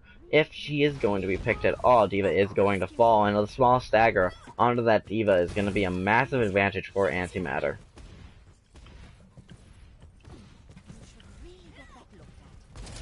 Both teams are starting to play very smartly. Diva is coming back thanks to the Lucio starting to move forward a lot faster. Pharah is going to start to be utilized by Antimatter, with Pharah already being up to 62% on her ultimate charge. A sound barrier is used by Nocturnal, with a Nocturnal using the Earth Shadow. Lieutenant Oof, though, is going to take out 2 picks, but is going to fall to Slate away. Mercy on the side of Antimatter will fall, and it looks like the Mei is going to be staggered out. Mei, though, is still contesting this point as best as she can. She will fall to the Zarya, and the second point will be captured by Nocturnal. Coming into this, it looks like Antimatter hasn't really changed anything up. And neither has Nocturnal, meaning they're still running relatively the same comps. Both of them running a Reinhardt. Reinhardt showing his utilization in this, with Zarya just getting a lot of charge on both sides. A Blizzard comes in directly onto the point. How many it's going to freeze is unknown. Ike, though, being hit off the map by Lieutenant Oof, as well as Jaybird being pushed off the map by NorCal, with Antimatter losing more people into this fight, although starting with that Blizzard. And Nocturnal is moving this payload very dangerously close to that final checkpoint, highlighted by those yellow lines. Popakais are getting a massive pick onto MJ. I believe that was an environmental kill. Self-destruct comes in from Nocturnal. It's gonna catch nobody, and a rocket barrage comes in, which is only gonna catch Ike straight away, taking down Lieutenant Oof. And only Ana was left to contest that point, but now it's Mercy and Zarya. Jaybird is going to fall with a Graviton Surge, catching two people, the Roadhog and the Zarya. But Mercy and Zarya are going to fall on the side of Antimatter, with the MJ falling to Nicholas Dinger. And it looks like Nocturnal has all but captured this point. Tracer contesting as best as she can, using her mobility. She is going to fall, and Nocturnal takes map number 4.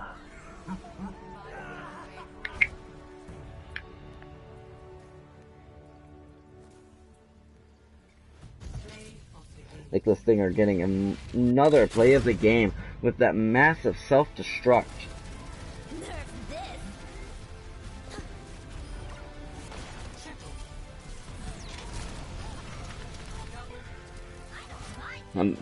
Just a pure massive self-destruct, which led to a team kill.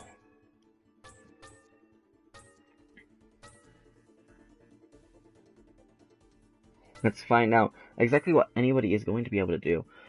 Nocturnal is well on their way to winning the series. All they need to do is win one more map, which is going to be a another 2-point capture. I'm just gonna repeat what the map order is, meaning that we're going to go to a assault map and then an escort, and then ending with a King of the Hill map, otherwise known as Control Point.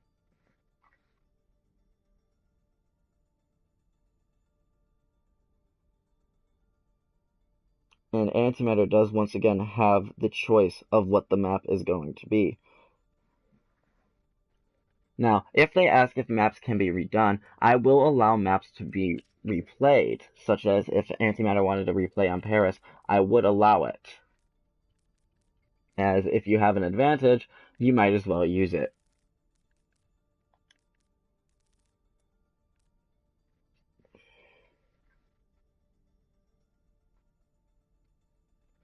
Let's find out exactly what to run into this game. They have only one map right now, meaning that they need to make a... Are we going to see the reverse sweep from Antimatter? If we do, we need to see a lot change from them.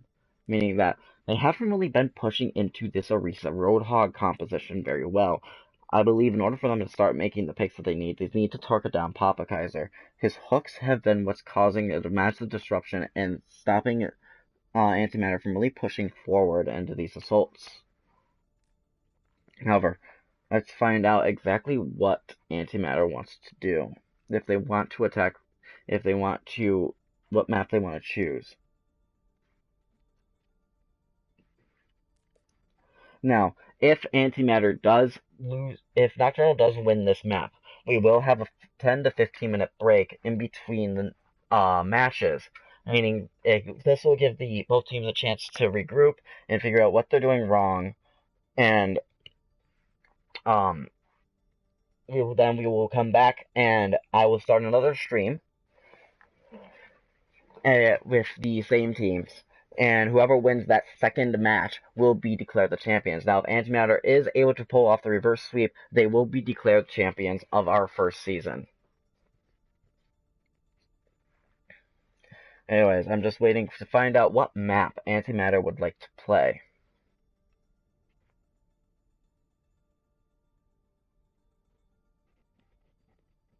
Whether they would like to do Hanamura, Horizon Lunar Colony, Paris once again, the Temple of Anubis, or Volskaya Industries.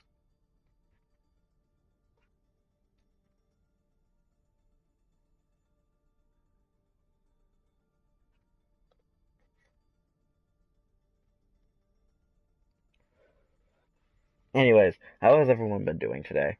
I know these games have been quite impactful, and I apologize for any bad camera angles. Once again, I am focusing on other stuff that is going on.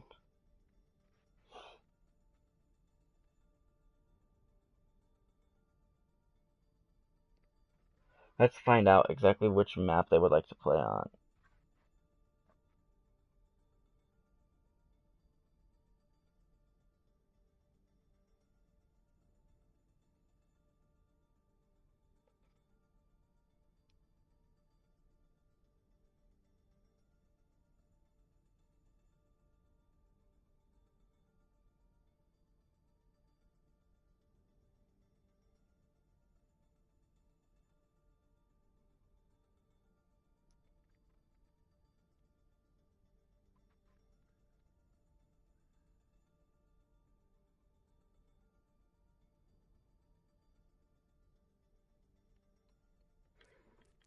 Anyways, these games have been done really well, and I do believe, though, Papa Kaiser has been proving to be an incredible player going into these matches. It's really hard to push against that Roadhog, and when he falls, almost every time I've noticed that Nocturnal starts to have to push away. Without that Roadhog there, they don't have as much of a presence.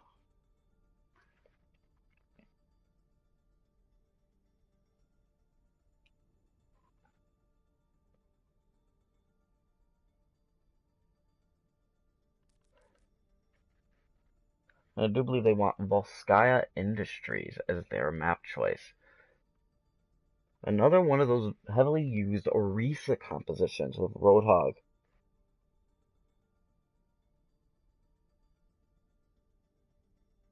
With Roadhog and Orisa. However, you have also seen a lot of Reinhardt and Zarya in this, as these are very close together. And Zarya is able to severely capitalize off of these, meaning that these close together comps allows Zarya to gain a lot of charge, and the more charge she has, the more damage she is able to put out, meaning that Zarya can be a very useful and game-changing pick going into this map.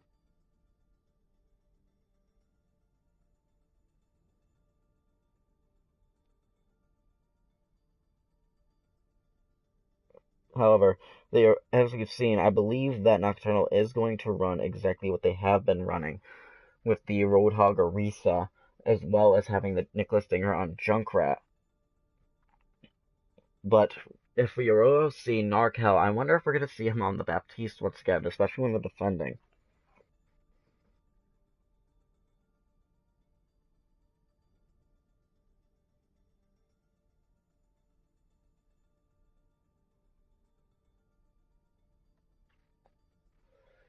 Anyways, I believe it's going to Volskaya, although I'm just double checking to make sure due to what was said in our chats. Now I just have to see if Antimatter is ready, or not Antimatter, if Nocturnal is ready to go.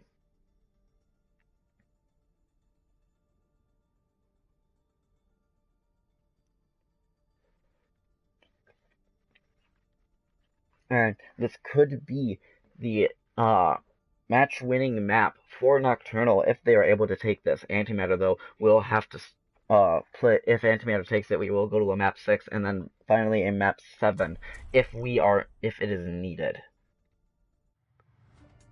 Traveling to Volskaya Industries.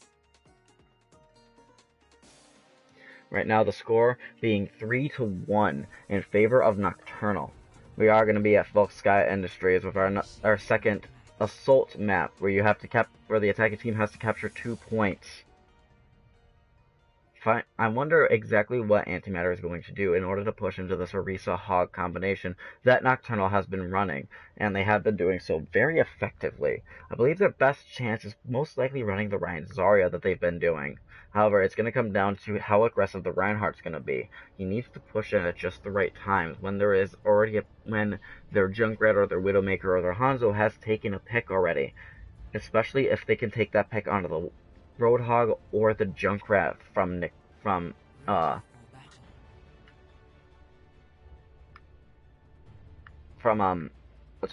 Nocturnal. I'm sorry. My brain was not working in that moment. However, we are going to see actually a different composition from Nocturnal. Instead, we're going to see Nicholas Stinger on the Sombra, with Papa Kaiser playing the Pharah. Instead, we're going to see a triple DPS composition from Nocturnal, whereas when it comes to Antimatter, we are going to see the Rein Zarya with a Doomfist and a Hanzo. This is probably their best bet for assaulting the Orisa Roadhog, which you've seen quite a bit from Nocturnal, which is, there's no reason to believe that Nocturnal wouldn't be running that right now. However, instead we are going to see the Pharah come in from Papa Kaiser rather than the Roadhog. And this could be a big change that's going to disrupt Antimatter and cause Nocturnal to win this first match.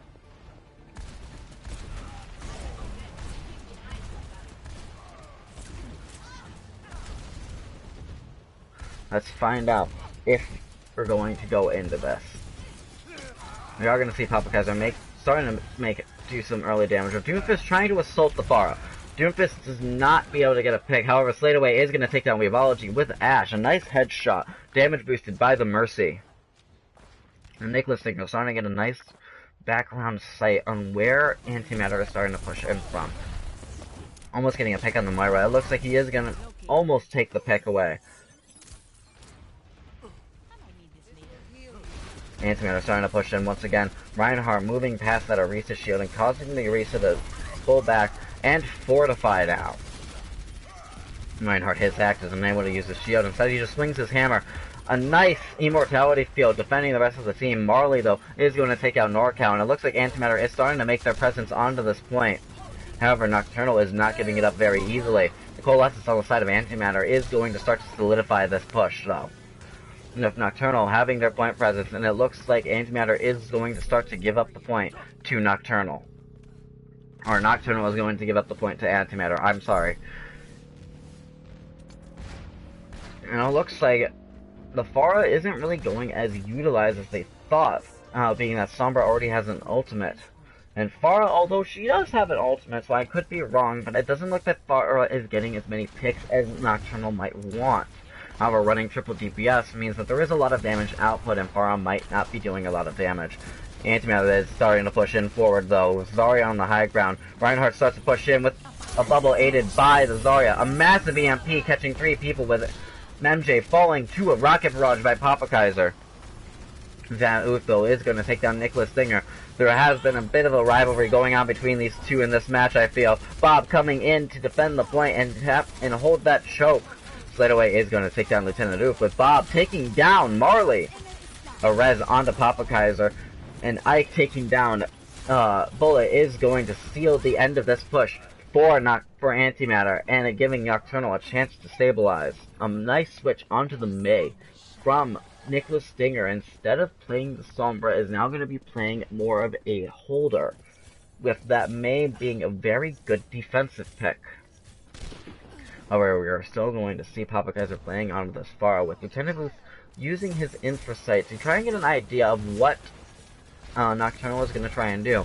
With Pharah playing so far down, it's going to be hard for Widow really to get any massive picks onto this. A Dragons comes in right onto the point. It's going to catch the Mercy. That is a big pick for Antimatter, and they are going to use it, taking out 2 picks right after, with a Coalescence coming in to solidify this push and allow the point presence to be made onto this second objective. Jaybird is going to be frozen, but is not going to be picked. Instead, a Nerf Shadow is going to come down, taking down Nicholas Singer, and a second tick is taken onto this point.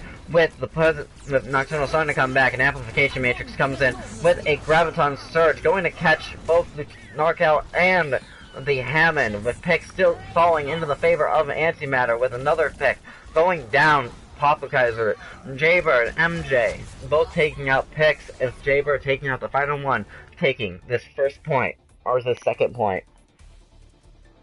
First round. Now, Antimatter is definitely playing a lot more aggressively, which is exactly what they need to do in order to break through this bunker composition. Pushing into it is what's going to help them win this game. Now, we are going to see that they do have time to set up again, 30-second count. However, I do believe that, with what happened last time, I believe Nocturnal is gonna put Papa Kaiser back on the Roadhog, quite possibly. They might even put him back on the Pharah, if they do choose to. However, I believe their best bet is putting him back onto the Roadhog with Sladeaway, once again playing McCree or Widowmaker, running that hit scan to try and take out any Pharahs that could be there, but also having some nice long-range damage. Which is exactly what we're going to see. We are going to see Norcal on the Baptiste once again, with Papa Kaiser and Ike both playing the tanks, and Sladeaway once again playing the McCree, and Nicholas Stinger playing Junkrat. MJ, though, is going to be playing Orisa in this, with Weavology playing Roadhog. Instead, we're going to see a very strong Bastion bunker from the side of Antimatter. They want to try and make sure that they win this map, so that they do have their chance to walk away with this match and end the finals in one go. However, if they fail in this, that could mean that we are going to see a second match, which will be another best of 7 first to 4. Let's find out exactly how they want to push. They are going to hold high ground right next to the point. This can be a very dangerous place to hold, but if done correctly, it's also very hard to push into, meaning that you have to basically move around the high ground and move where the opposing team wants you. Nocturnal starts to move around backlines. Instead, they're going to stay low. Rather than trying to push into that Bastion, they're going to try and move just around. Bastion, though, is able to set up on the opposite side of the high ground and able to light up damage from that positioning. I feel like Nocturnal's best bet right now is to let this push go if they have to, and switch over to a Sombra or maybe even a Doomfist to force the Bastion off the high ground. We are going to see a pick, though, from Jaybird, and picks keep falling into the side of Antimatter, with Weebology and Jaybird taking down NorCal and Nicholas Stinger. Papakaiser fall off the map, with Lieutenant Oof taking down Sladeaway, and Antimatter is going to hold this point. And we do see a swap onto Sombra, with the Papakaiser switching over to the Pharah. It's a better attack onto this Bastion to get around him and cause him to either move off the high ground or take him down quickly. The Bastion's gone. Antimatter really doesn't have much of a hold anymore. Although that info site did give them all the information they need. And now Antimatter does know now that Nocturnal is running a Sombra and a Pharah, meaning they are ready for these strikes to happen, with Bastion shooting down shots randomly to see if the Sombra is near them.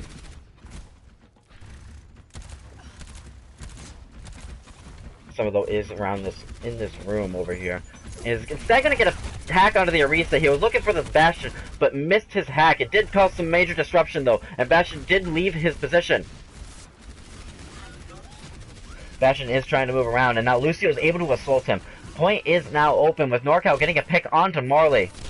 Roadhog is still on low ground, but with Lieutenant Oof tailing a pick on NorCal, sides are even. Orisa is going to get pulled, with Roadhog and Orisa both assaulting, and Bastion, though, is going to fall to Nicholas Stinger, with now the Widowmaker being assaulted. However, Widowmaker did have some faraway help. Papakaiser, though, coming in and taking down the Widowmaker, as well as taking down the Orisa, with Widowmaker is going to fall to the Roadhog, and only Roadhog is left on that point.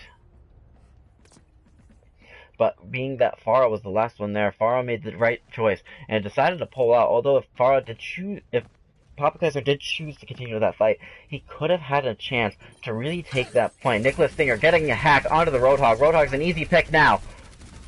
And with Antimatter still far away, they are now just coming back with a Immortality Field being used by Antimatter, as well as a massive hack, though, onto the Bastion, as well as Bullet the Baptiste.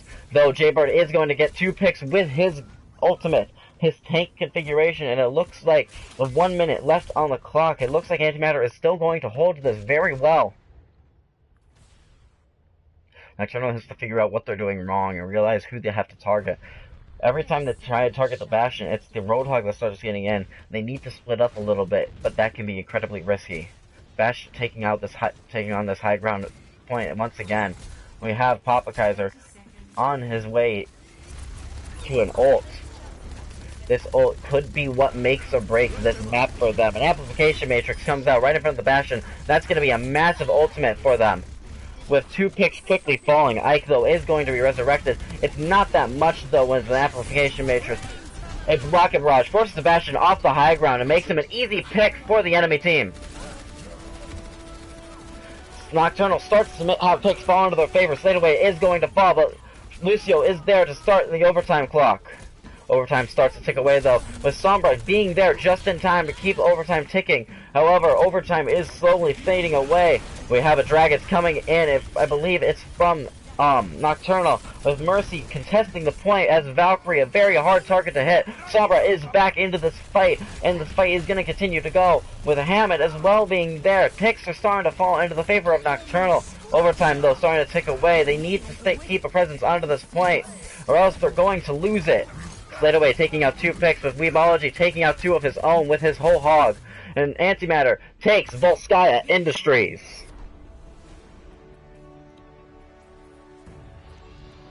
The score now being 3-2. We are going to a map 6.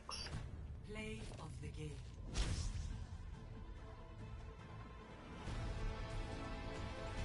Very well done by Antimatter. They did what they had to and started to take on targets that were needed.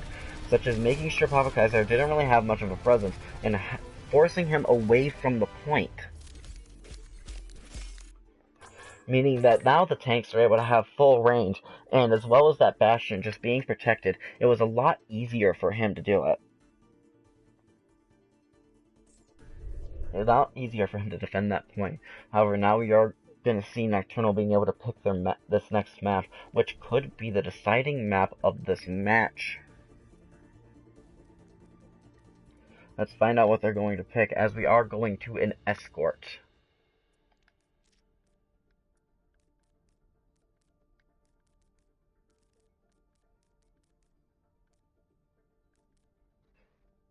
We are going to go to Havana in our escort map. One of the newer maps in the game. Havana was originally seen in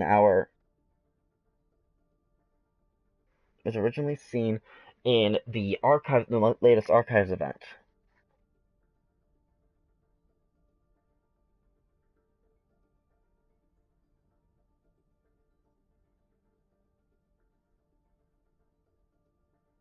It was originally seen in the archives event, where it featured Winston, Genji, Tracer, and Mercy.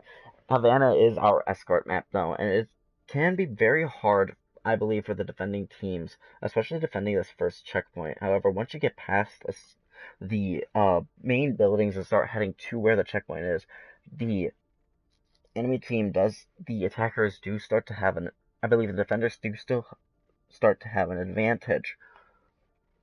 I'm not thinking and not talking very well. I am watching our chats. I'm sorry. Anyway, we do see Nocturnal is ready to go, so I'm just waiting on Antimatter to find out if they are ready.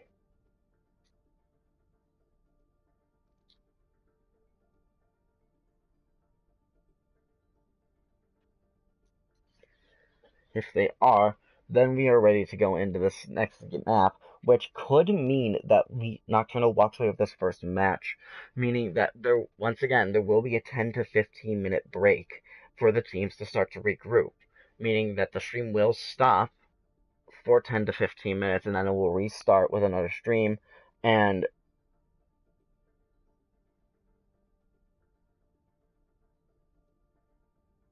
we will start with another stream, which will be, once again, best of 7. First to 4 will win this.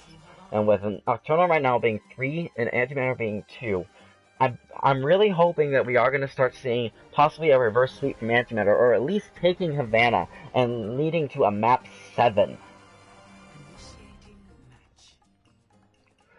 Havana, though, the route our payload is going to take is it's going to come through these buildings, a very tight area, although there are a lot of ways to get around that tight corridor coming into this. We are going to go into a warehouse.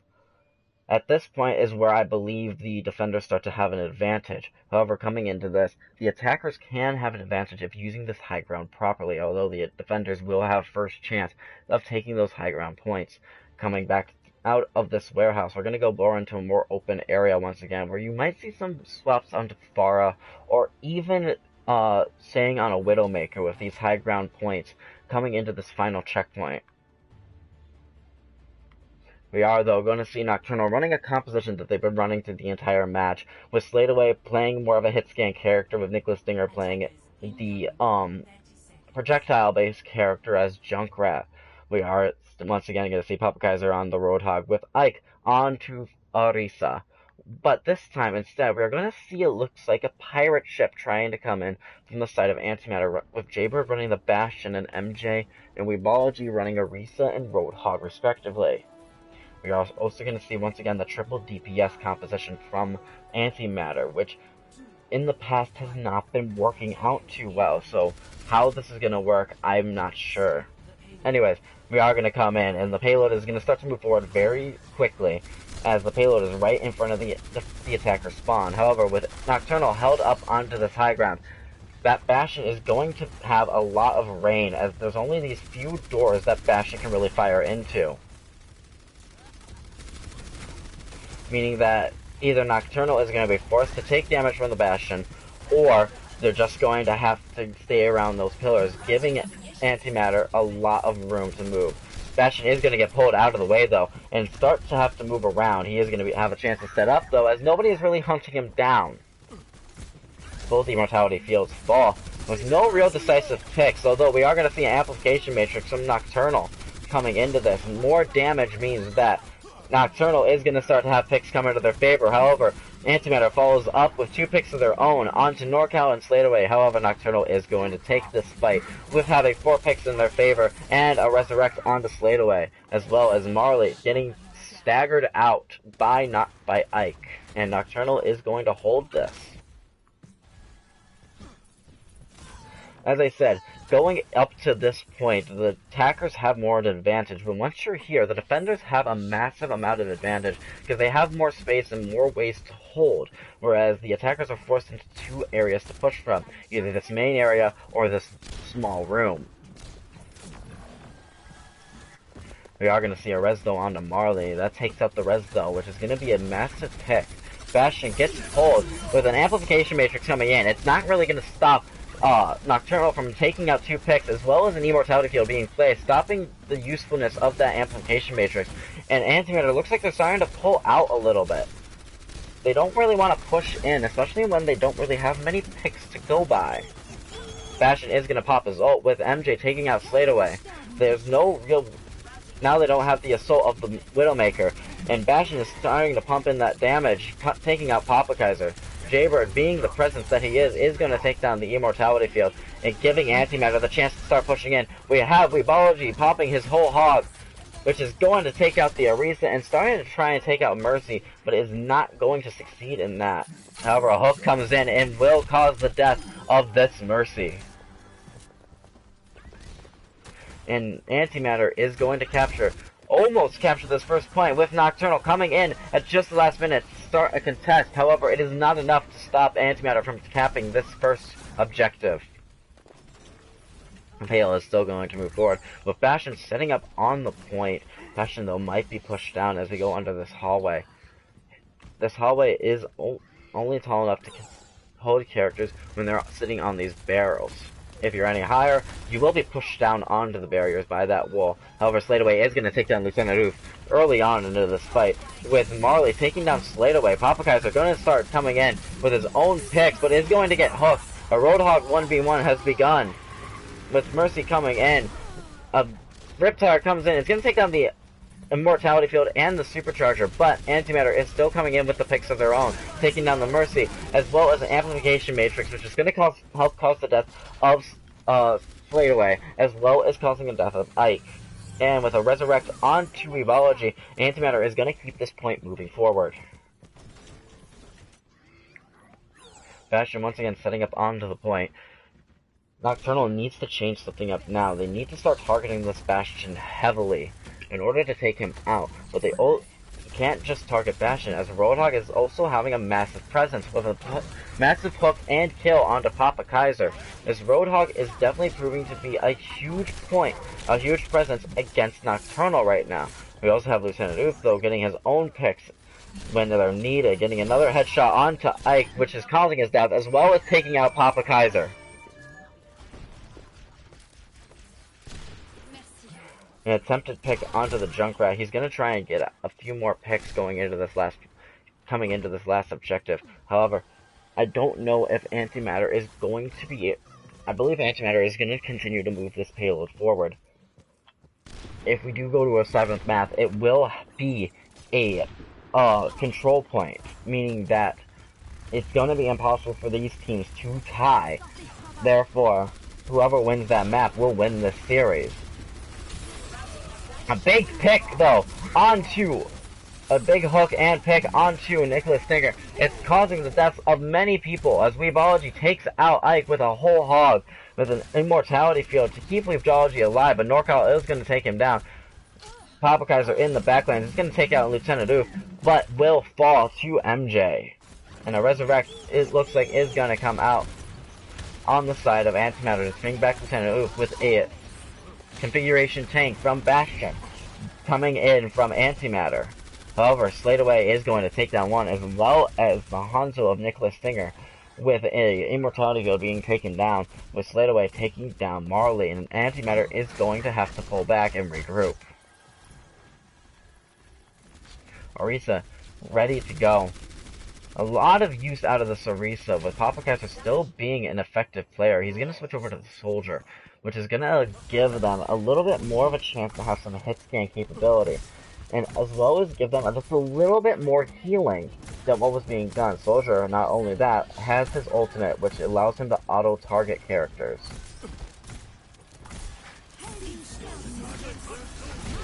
The fight starts with a massive dragon coming in from Nocturnal. It's not going to be a lot, though, to take out the enemy, whereas Antimatter is going to get another res, as well as both amplification matrices being used.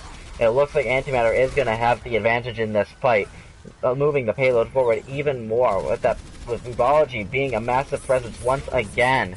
These Roadhog players are getting the picks that are needed and just dealing the damage when it's absolutely necessary. These Roadhogs are proving to be almost unkillable for the most part. Reaper being swapped in with an immortality field coming in. It's not going to be taken down, meaning that that Nocturnal still has a lot of health to run with. However, Nocturnal is going to come away with the picks, and Antimatter does push out. 1 minute left on the clock. Antimatter has about 2 more pushes left. They need to make these pushes work. And with with Jaybird switching over to the McCree, Nocturnal may have a chance to win this. As Bastion is not being as effective as he used to be. Antimatter starting to push in, but the pole causing 4 people to move upward. MJ is going to fall, with Nicholas Singer then taking out Lieutenant Oof. A resurrect onto Orisa. Is it going to be enough for Antimatter to make a decisive enough push for them to be able to capture this point? Antimatter waiting for their opportunity to come in, but with 2 picks though coming in the way of by Slade Away by Nocturnal, it looks like Antimatter is gonna have to pull out, as with only 17 seconds left on the clock. I don't know if Antimatter is gonna have enough time to really make any decisive moves right now. They have to push now, or else they're going to lose this point. MJ switch over to the Hammond to start to try and cause a contest, with Soldier coming in, Genji there to deflect the damage, but Papakaiser is going to take him down, with a Dragon taking down MJ, as the overtime clock is there, but it's going to start to tick down, with Mercy flying in, as well as the Lucio there to try and contest and keep that overtime clock ticking. However, it is ticking down just ever so slightly, and if Antimatter can't get on the point, this is where the payload is going to sit. Lucio jumps onto the point to keep that overtime clock ticking. MJ is there with characters coming, with Antimatter starting to come in. Picks not coming into their favor. Nicholas Stinger taking out MJ. With Tracer starting to come in, an amplification matrix on the side of Nocturnal might just seal this win for Nocturnal. Round 1, finishing with the payload sitting just before the gates.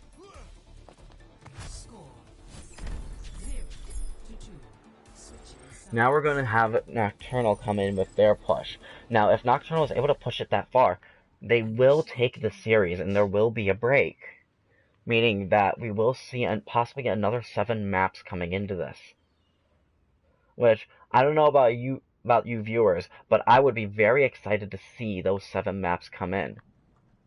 This game has been very close, although it doesn't look like it. Although the score would be deceiving, this game has been fairly close, with decisive picks on both sides and major players on either side. Whoever gets those first initial picks are really what's becoming the deciding factors in these games. Mainly those picks on those key players, such as Papakaiser or Lieutenant Oof. However, we are going to see Antimatter running with their Bastion hold comp once again. Instead, they're running Marley on the Baptiste, with Weebology once again on the Roadhog, as well as a Mercy to keep people coming back up. And on the side of Nocturnal, we are going to see the triple DPS that we saw the last time Nocturnal did this, with the Widowmaker and the Hanzo, very similar to what Antimatter's been doing. How it's going to work against what Antimatter is running now is still up in the air to decide if it's going to be effective or not. If Papakaiser is able to get these picks with this Bastion and set up, this could be what causes Nocturnal to win this first series. As the fight starts, we have, once again, Antimatter standing on the high ground, with Nocturnal once again having the Bastions set up onto this point, with an immortality field being set up to keep people alive, as well as getting Orisa's chance to set up her shield once again. damage is starting to pump in, with Lieutenant Oof though taking an initial pick onto the Papa Kaiser. Papa Kaiser is going to be res, but he's on the point and has to move away very fast. Jaybird taking a pick onto Ike, and Nocturnal is almost all but forced to pull out and regroup and possibly even reevaluate their strategy just slightly, with Sladeaway switching over to the Reaper rather than the Widowmaker. Widowmaker wasn't as useful as they were hoping it was going to be, as well as Papa Kaiser switching onto Bastion.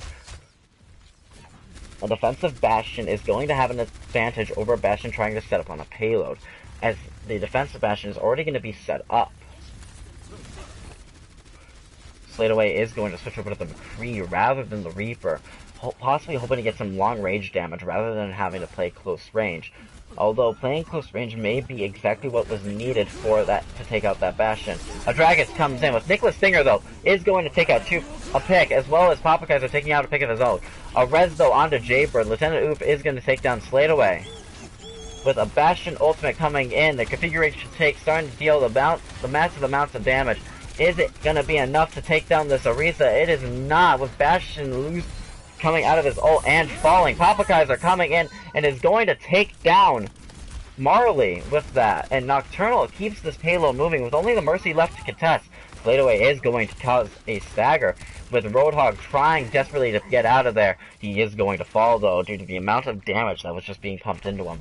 And Nocturnal is going to basically cap this point, unless Antimatter wants to try and contest for one more time. I don't think they're going to. And the payload is going to reach its first checkpoint, with 4 minutes left on the clock. Now, Antimatter is going to have to hold for quite a long time. They are going to continue with the Bastion, however. Weebology, though, is going to take a pick onto Nicholas Stinger, with a pull onto the Pharah. The Immortality Field, though, comes in to save her life. Pharah is starting to deal the damage she needs, but it's not enough to stop Weebology from taking a pick out onto her. An anti-grenade comes in and is going to stop the healing for 2, but it's not really going to be used effectively. Jaybird, though, is going to take down Nicholas Stinger with that Bastion. Bastion trying to reposition and figure out the best way to get an eyesight on where Nocturnal is trying to push from. Nocturnal is starting to regroup, though. When it comes to ults, though, I believe Nocturnal might have a slight advantage, with the Mercy ult and the Hanzo ult coming online relatively shortly if the Hanzo is able to do a lot of damage. Pharah, though, is coming in and is going to take down Lieutenant Oof, but Weebology is going to take down Nicholas Stinger, as well as Jaybird taking down Pharah and Orisa. Sladeaway, though, is going to take out Marley, with a Deadeye coming in on the side of from Sladeaway. Weebology is going to take him down, though.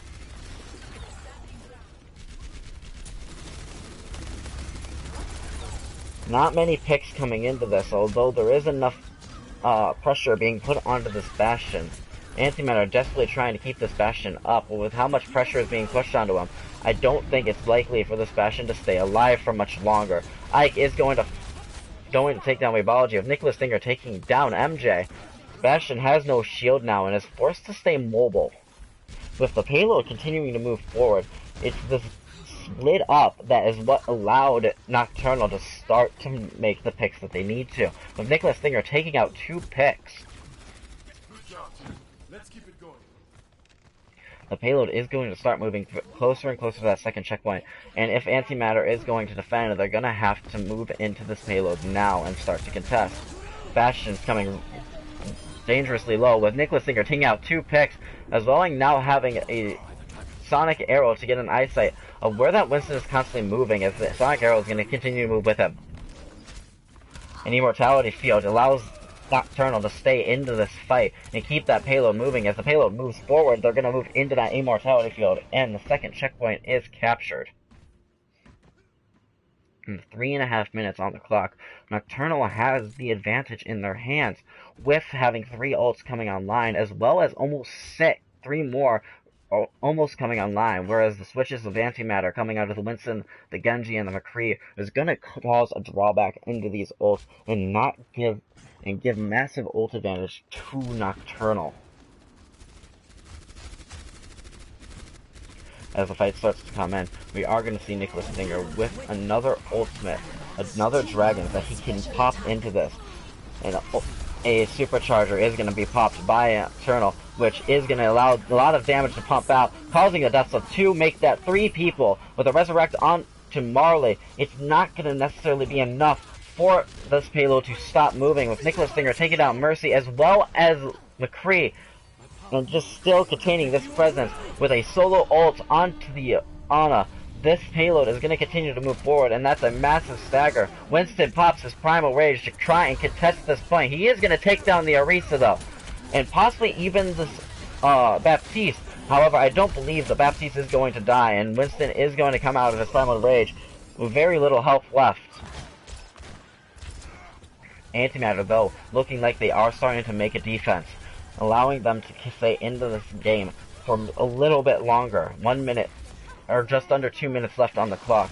Antimatter looks like they are going to start to stabilize. However, that pick from Papa Kaiser might give Nocturnal just the chance they need to win this map. Sladeaway is going to take down Jaybird, and with only 4 left alive, Nocturnal has the advantage in their hands.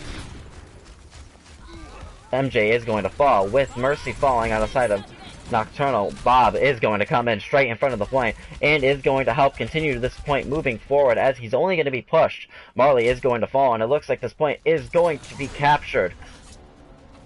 Just about captured by Nocturnal. Just in front of it, Nocturnal is going to pop their dragons into the middle of the point to stop that Hammond from moving and contesting that point for just a little bit longer.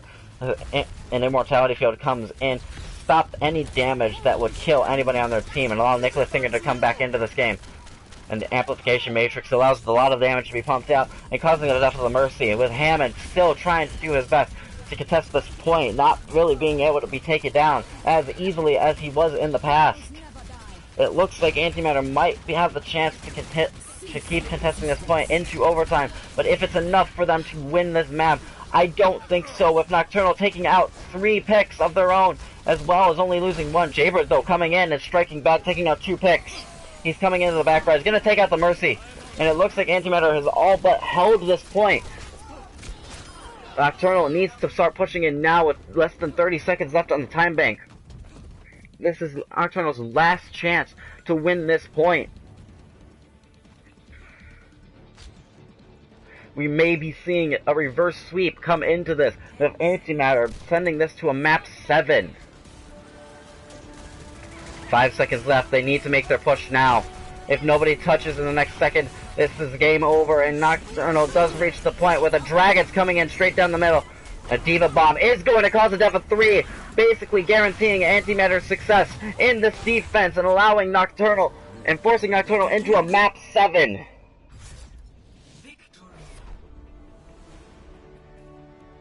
Very well done by Antimatter. This means that we could possibly see 14 maps played in this series, or if Antimatter is able to win this last map, this could be the end, and we will declare our champion of the Overwatch League of Champions, Season 1.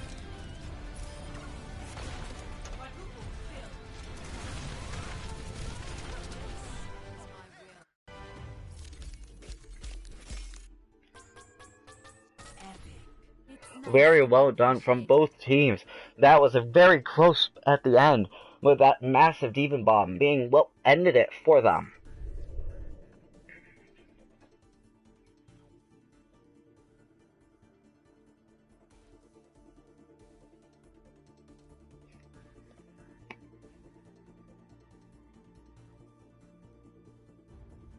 Let's find out exactly what map is going to be picked, as it has to be an assault map.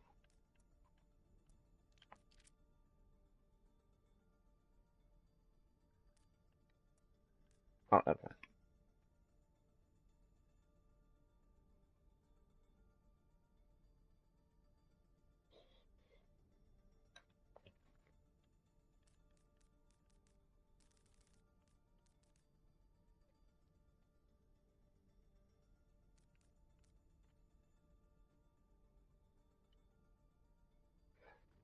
Yes, we are going to see a control map. I'm sorry.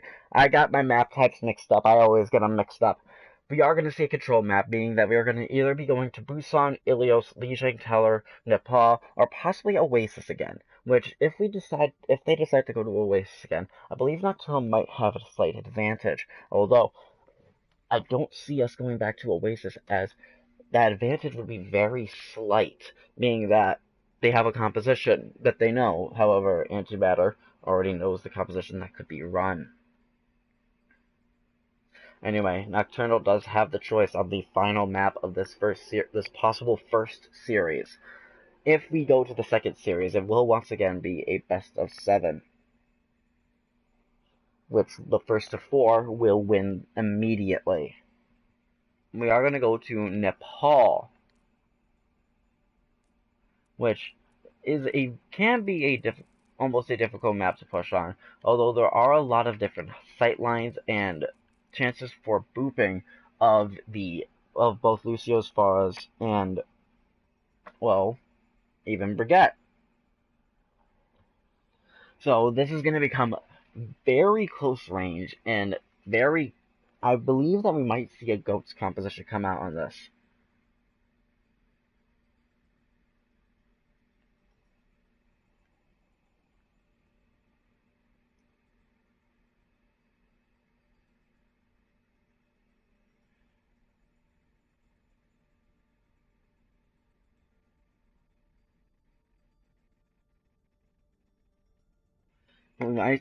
I'm excited to see what compositions come out of this, and if Nocturnal is going to walk away with this first series. If they do, we will go to a second series, and I'm really hoping Nocturnal does walk away with this map, because I would like to see another 7 maps be played. These two teams have been fighting hard, and it doesn't look like they're going to let up anytime soon.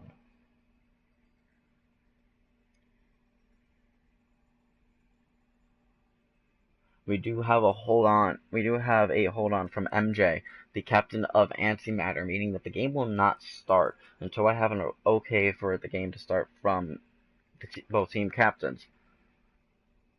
However, I do hope that Nocturnal is going to win this. Not because I'm a huge fan of Nocturnal, I more want to see this game continue. This is some really strong Overwatch being played from both teams, and I gotta still say that the two biggest players right now have to be Weebology, Lieutenant Oof, Papa Kaiser, and Slateaway on both teams.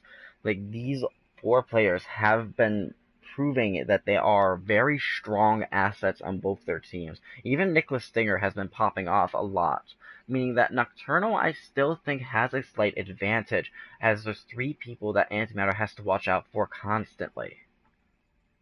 However, when it comes to Antimatter, Nocturnal needs to keep an eye out for where Lieutenant Oof and Weebology are coming from, and Jaybird has been known to pop off if he's put onto a DPS role, meaning that if they choose to run Jaybird as a DPS player, that Nocturnal may have a difficult time pushing into this.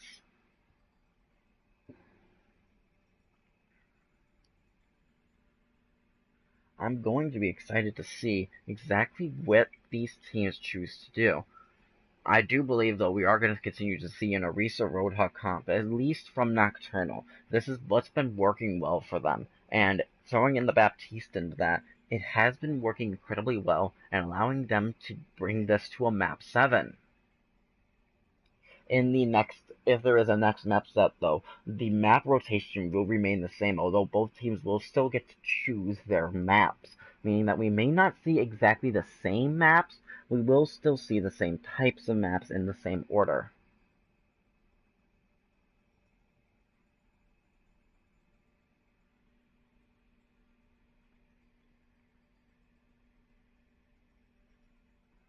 So just waiting on Antimatter, though, to see that we're good to go and start our game.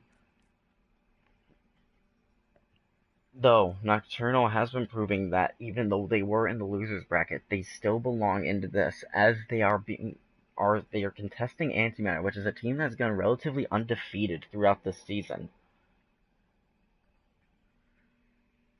It's exciting to see exactly what Nocturnal is doing, which they are pulling on the downsides of what Antimatter can do.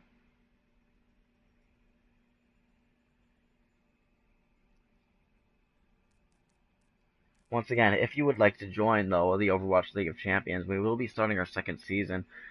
I don't know exactly when it will start, but I know that after this, we will be starting our second season, meaning that if you would like to join the Overwatch League of Champions, ask one of the people in the YouTube comments right now if they can give you a link to our Discord, or you can ask me for a link to the Discord, and you can either join the Discord to become a player and be picked up by one of the many teams that you've seen throughout the season, or you can become a fan and just cheer on your favorite team in the Overwatch League of Champions.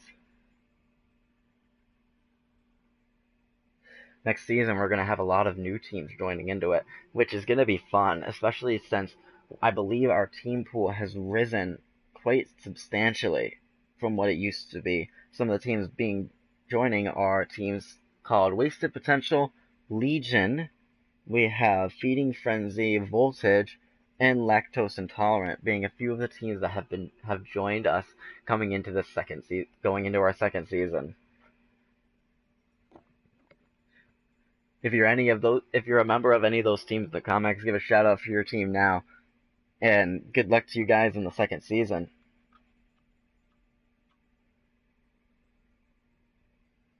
And with Nocturnal, or with Antimatter saying we are ready to go, we are going into our 7th map and quite possibly our final map of the Overwatch League of Champions Finals.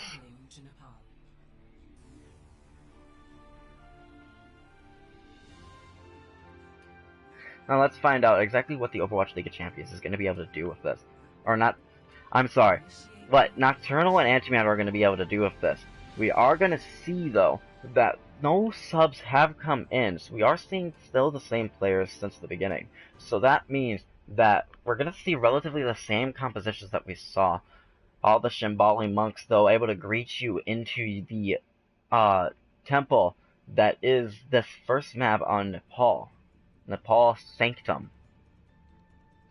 And this is quite possibly one of my favorite maps on Nepal.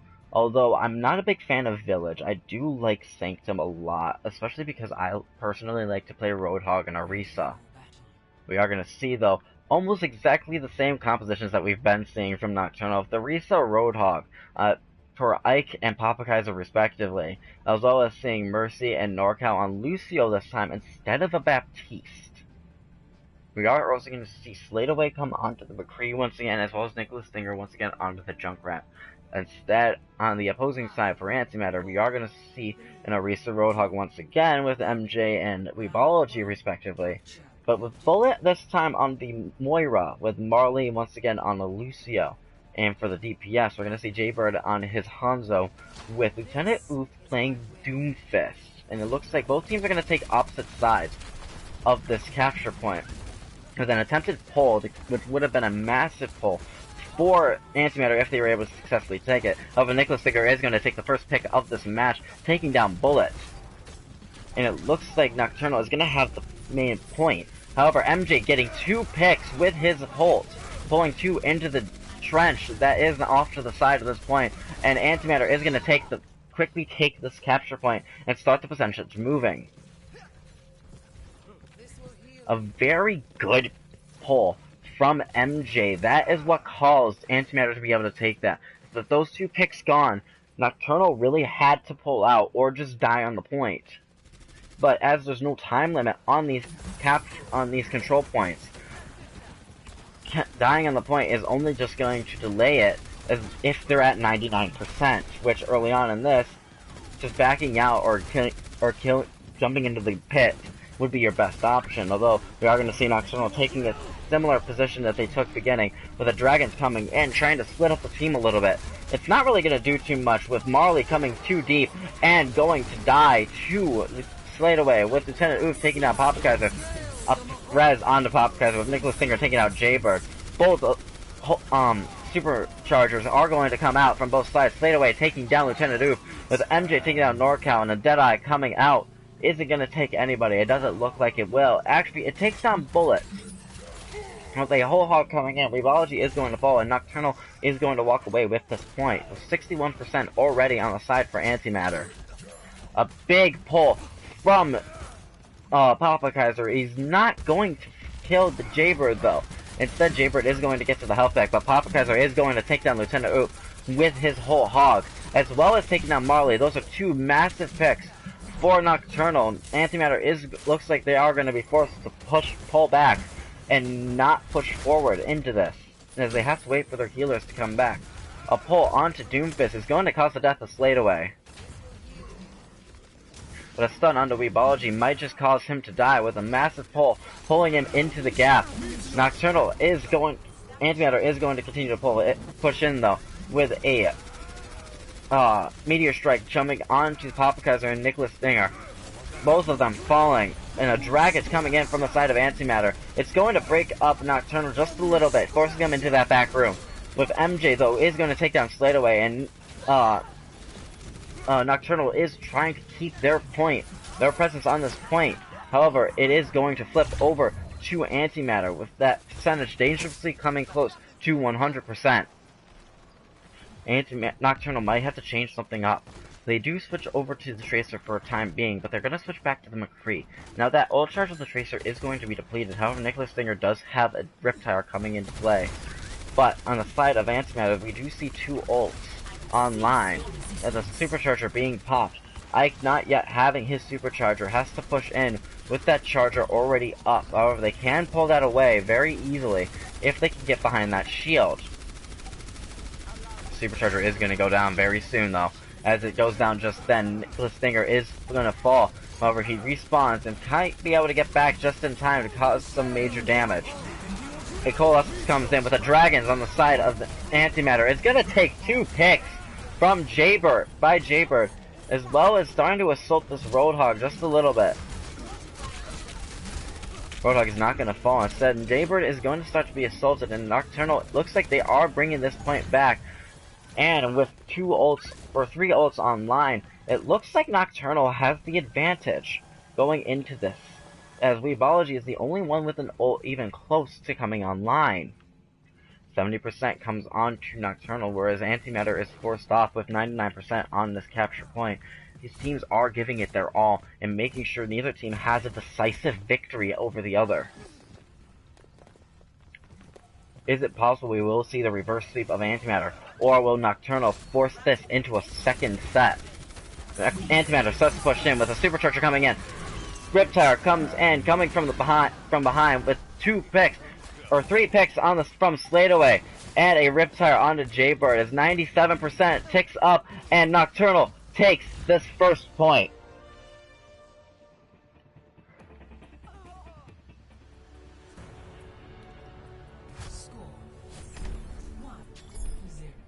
However, this is still anyone's game. Although Nocturnal took this first point, we are going to Nepal Village, a map where you see more Pharah than you do Widowmakers, and that is one of the biggest pieces in this. Although we may not see a Pharah in this, as both teams have been playing it relatively well. We're going to see Jaybird switch over to the Mei, which, locking off those walls, there's this massive choke just pushing into where the point is. That just walling that area off is going to cause a lot of time to be wasted, as well as giving a lot of capture percentage for the team that has the wall in their favor. And with Nocturnal not having a wall, Antimatter, I believe, has a slight advantage now coming into this. We are also going to see MJ switch over to the Reinhardt and Weebology switch over to Zarya, whereas Nocturnal is going to remain with the Roadhog Orisa composition. Walling off the point, it looks Nocturnal is going to try and burst through it, as Antimatter believed they were going to move around. This gives Nocturnal a little bit of ground, but MJ is going to come back and take down Papakaiser. And Nocturnal not having Papakaiser up means they might have to pull out. Jaybird, though, taking down Sladeaway with a Resurrect on the Papakaiser. Nicholas Stinger is going to fall, and it looks like Antimatter is going to cap this point and start that percentage going up. With Nocturnal being forced to pull back and regroup. A hook onto MJ is going to cause Roadhog to gain some charge, but no more than being an ultimate battery for Antimatter. Nocturnal not looking like they're going to change anything up. They're going to continue running with this. They do have an amplification matrix, as well as a Deadeye and a Riptire coming online very soon.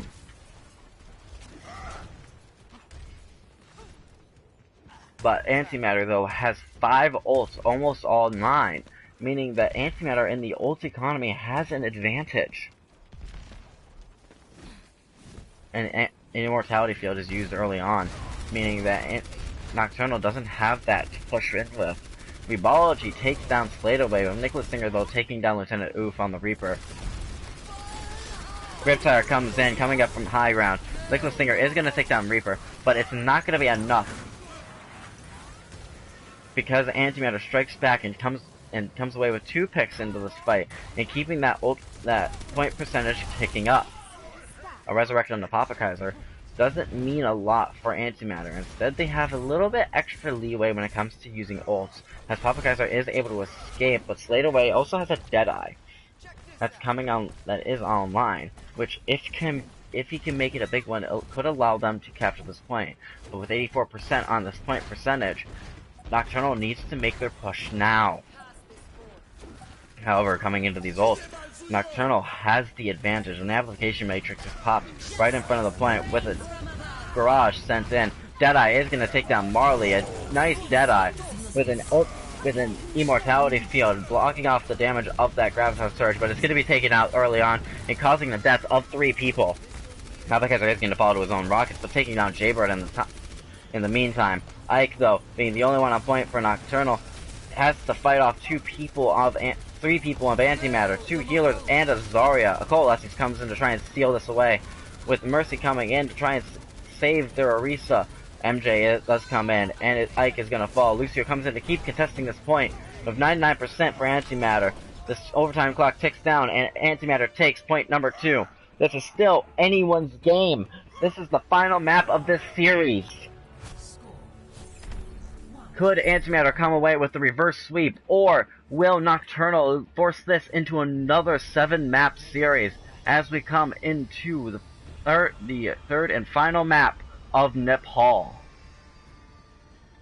We are not going to see any swaps from either team. Actually, we are. We're going to see Lieutenant Oof switch over to the Soldier. This gives them a little bit more mobility. However, they lose out on the damage on the tanks, which might just be the edge that Nocturnal needs. They're going to have Nicholas Singer switch over to Mei, with the Mercy switching over to Lucio. They are going to keep the Baptiste, however. Teams are starting to move in now, as we see Antimatter starting to push forward straight for the point. Reinhardt charging directly onto the point. Antimatter has more of a forward push team, meaning that they're able to get presence on the points first. However, if it's going to be enough for an Immortality Field comes in, Nocturnal has the advantage that they need. They can deal the damage without dying themselves. Marley, though, taking down the Immortality Field, and a freeze onto Slade Away might just seal this point capture for Antimatter. Antimatter comes out with this point, with NorCal taking down Jaybird. But 2 picks, though, falling after Jaybird's death on the side of Antimatter allows them to keep presence on this point and start pushing into Nocturnal. They are going to start moving back, though, towards the point to make sure that it is not easily capped. Nocturnal switching things up a little bit. They go over to they start running Goats. Or they start running Quad Tank with Lucio and Moira playing D.Va, Zarya, Roadhog, and Reinhardt. With all this damage that they can now provide and absorb, Nocturnal might be able to walk away with this point now. And Coalescence comes out with the Graviton Search coming in. It is not eaten up by the D.Va and causes the death of 4. Make that 5. And with Slade Away being the last one, that is a team kill for Antimatter, bringing this point percentage up to over 50%. Nocturnal has to figure out what they're doing wrong and start figuring out who they need to target on this side of Antimatter. If they don't, Antimatter could walk away with ending the series. A blizzard comes out, which is going to cause the death of Papakaiser, as well as leading to the death of Ike, and Weebology is going to take down NorCal. Nocturnal has no push here. They need to pull back and regroup once again. This Mei is proved, as I said before, Jaybird, if he's put onto the DPS row, is a very powerful member, and can really pop off. A Coalescence is going to come out on the side of Nocturnal with an Earth Shatter coming out. Another Earth Shatter comes out and is going to cause the deaths of multiple people, with Lieutenant Ook taking down Dot, with many picks falling in the side of Nocturnal, and it looks like Antimatter is going to walk away with this point and the series. and come out as crowned the champions of the Overwatch League of Champions Season 1.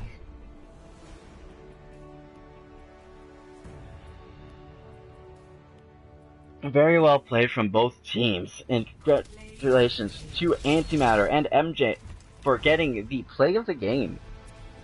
Anyways, since that is the end of the series, I believe there is some business that I have to take care of, and that is naming our MVPs for this match. And I gotta say, for the side of Nocturnal, I gotta give it to Papa Kaiser. Those hooks were incredibly useful when he was such a presence that those times when Papa Kaiser went down, Nocturnal almost immediately had to push out. Whereas, when it comes to Antimatter, I gotta give the MVP to Lieutenant Oof. He was getting a lot of these major picks early on into those fights, and especially getting those supports. Early on in that game, those tires were also incredibly big, almost guaranteeing a support every single time. So anyway, congratulations to Papa Kaiser and Lieutenant Oof on our MVPs, and congratulations to Antimatter for being our champions of the Overwatch League of Champions. And with that, I am Heligatron. This has been the Overwatch League of Champions Finals. I'll see you all next time.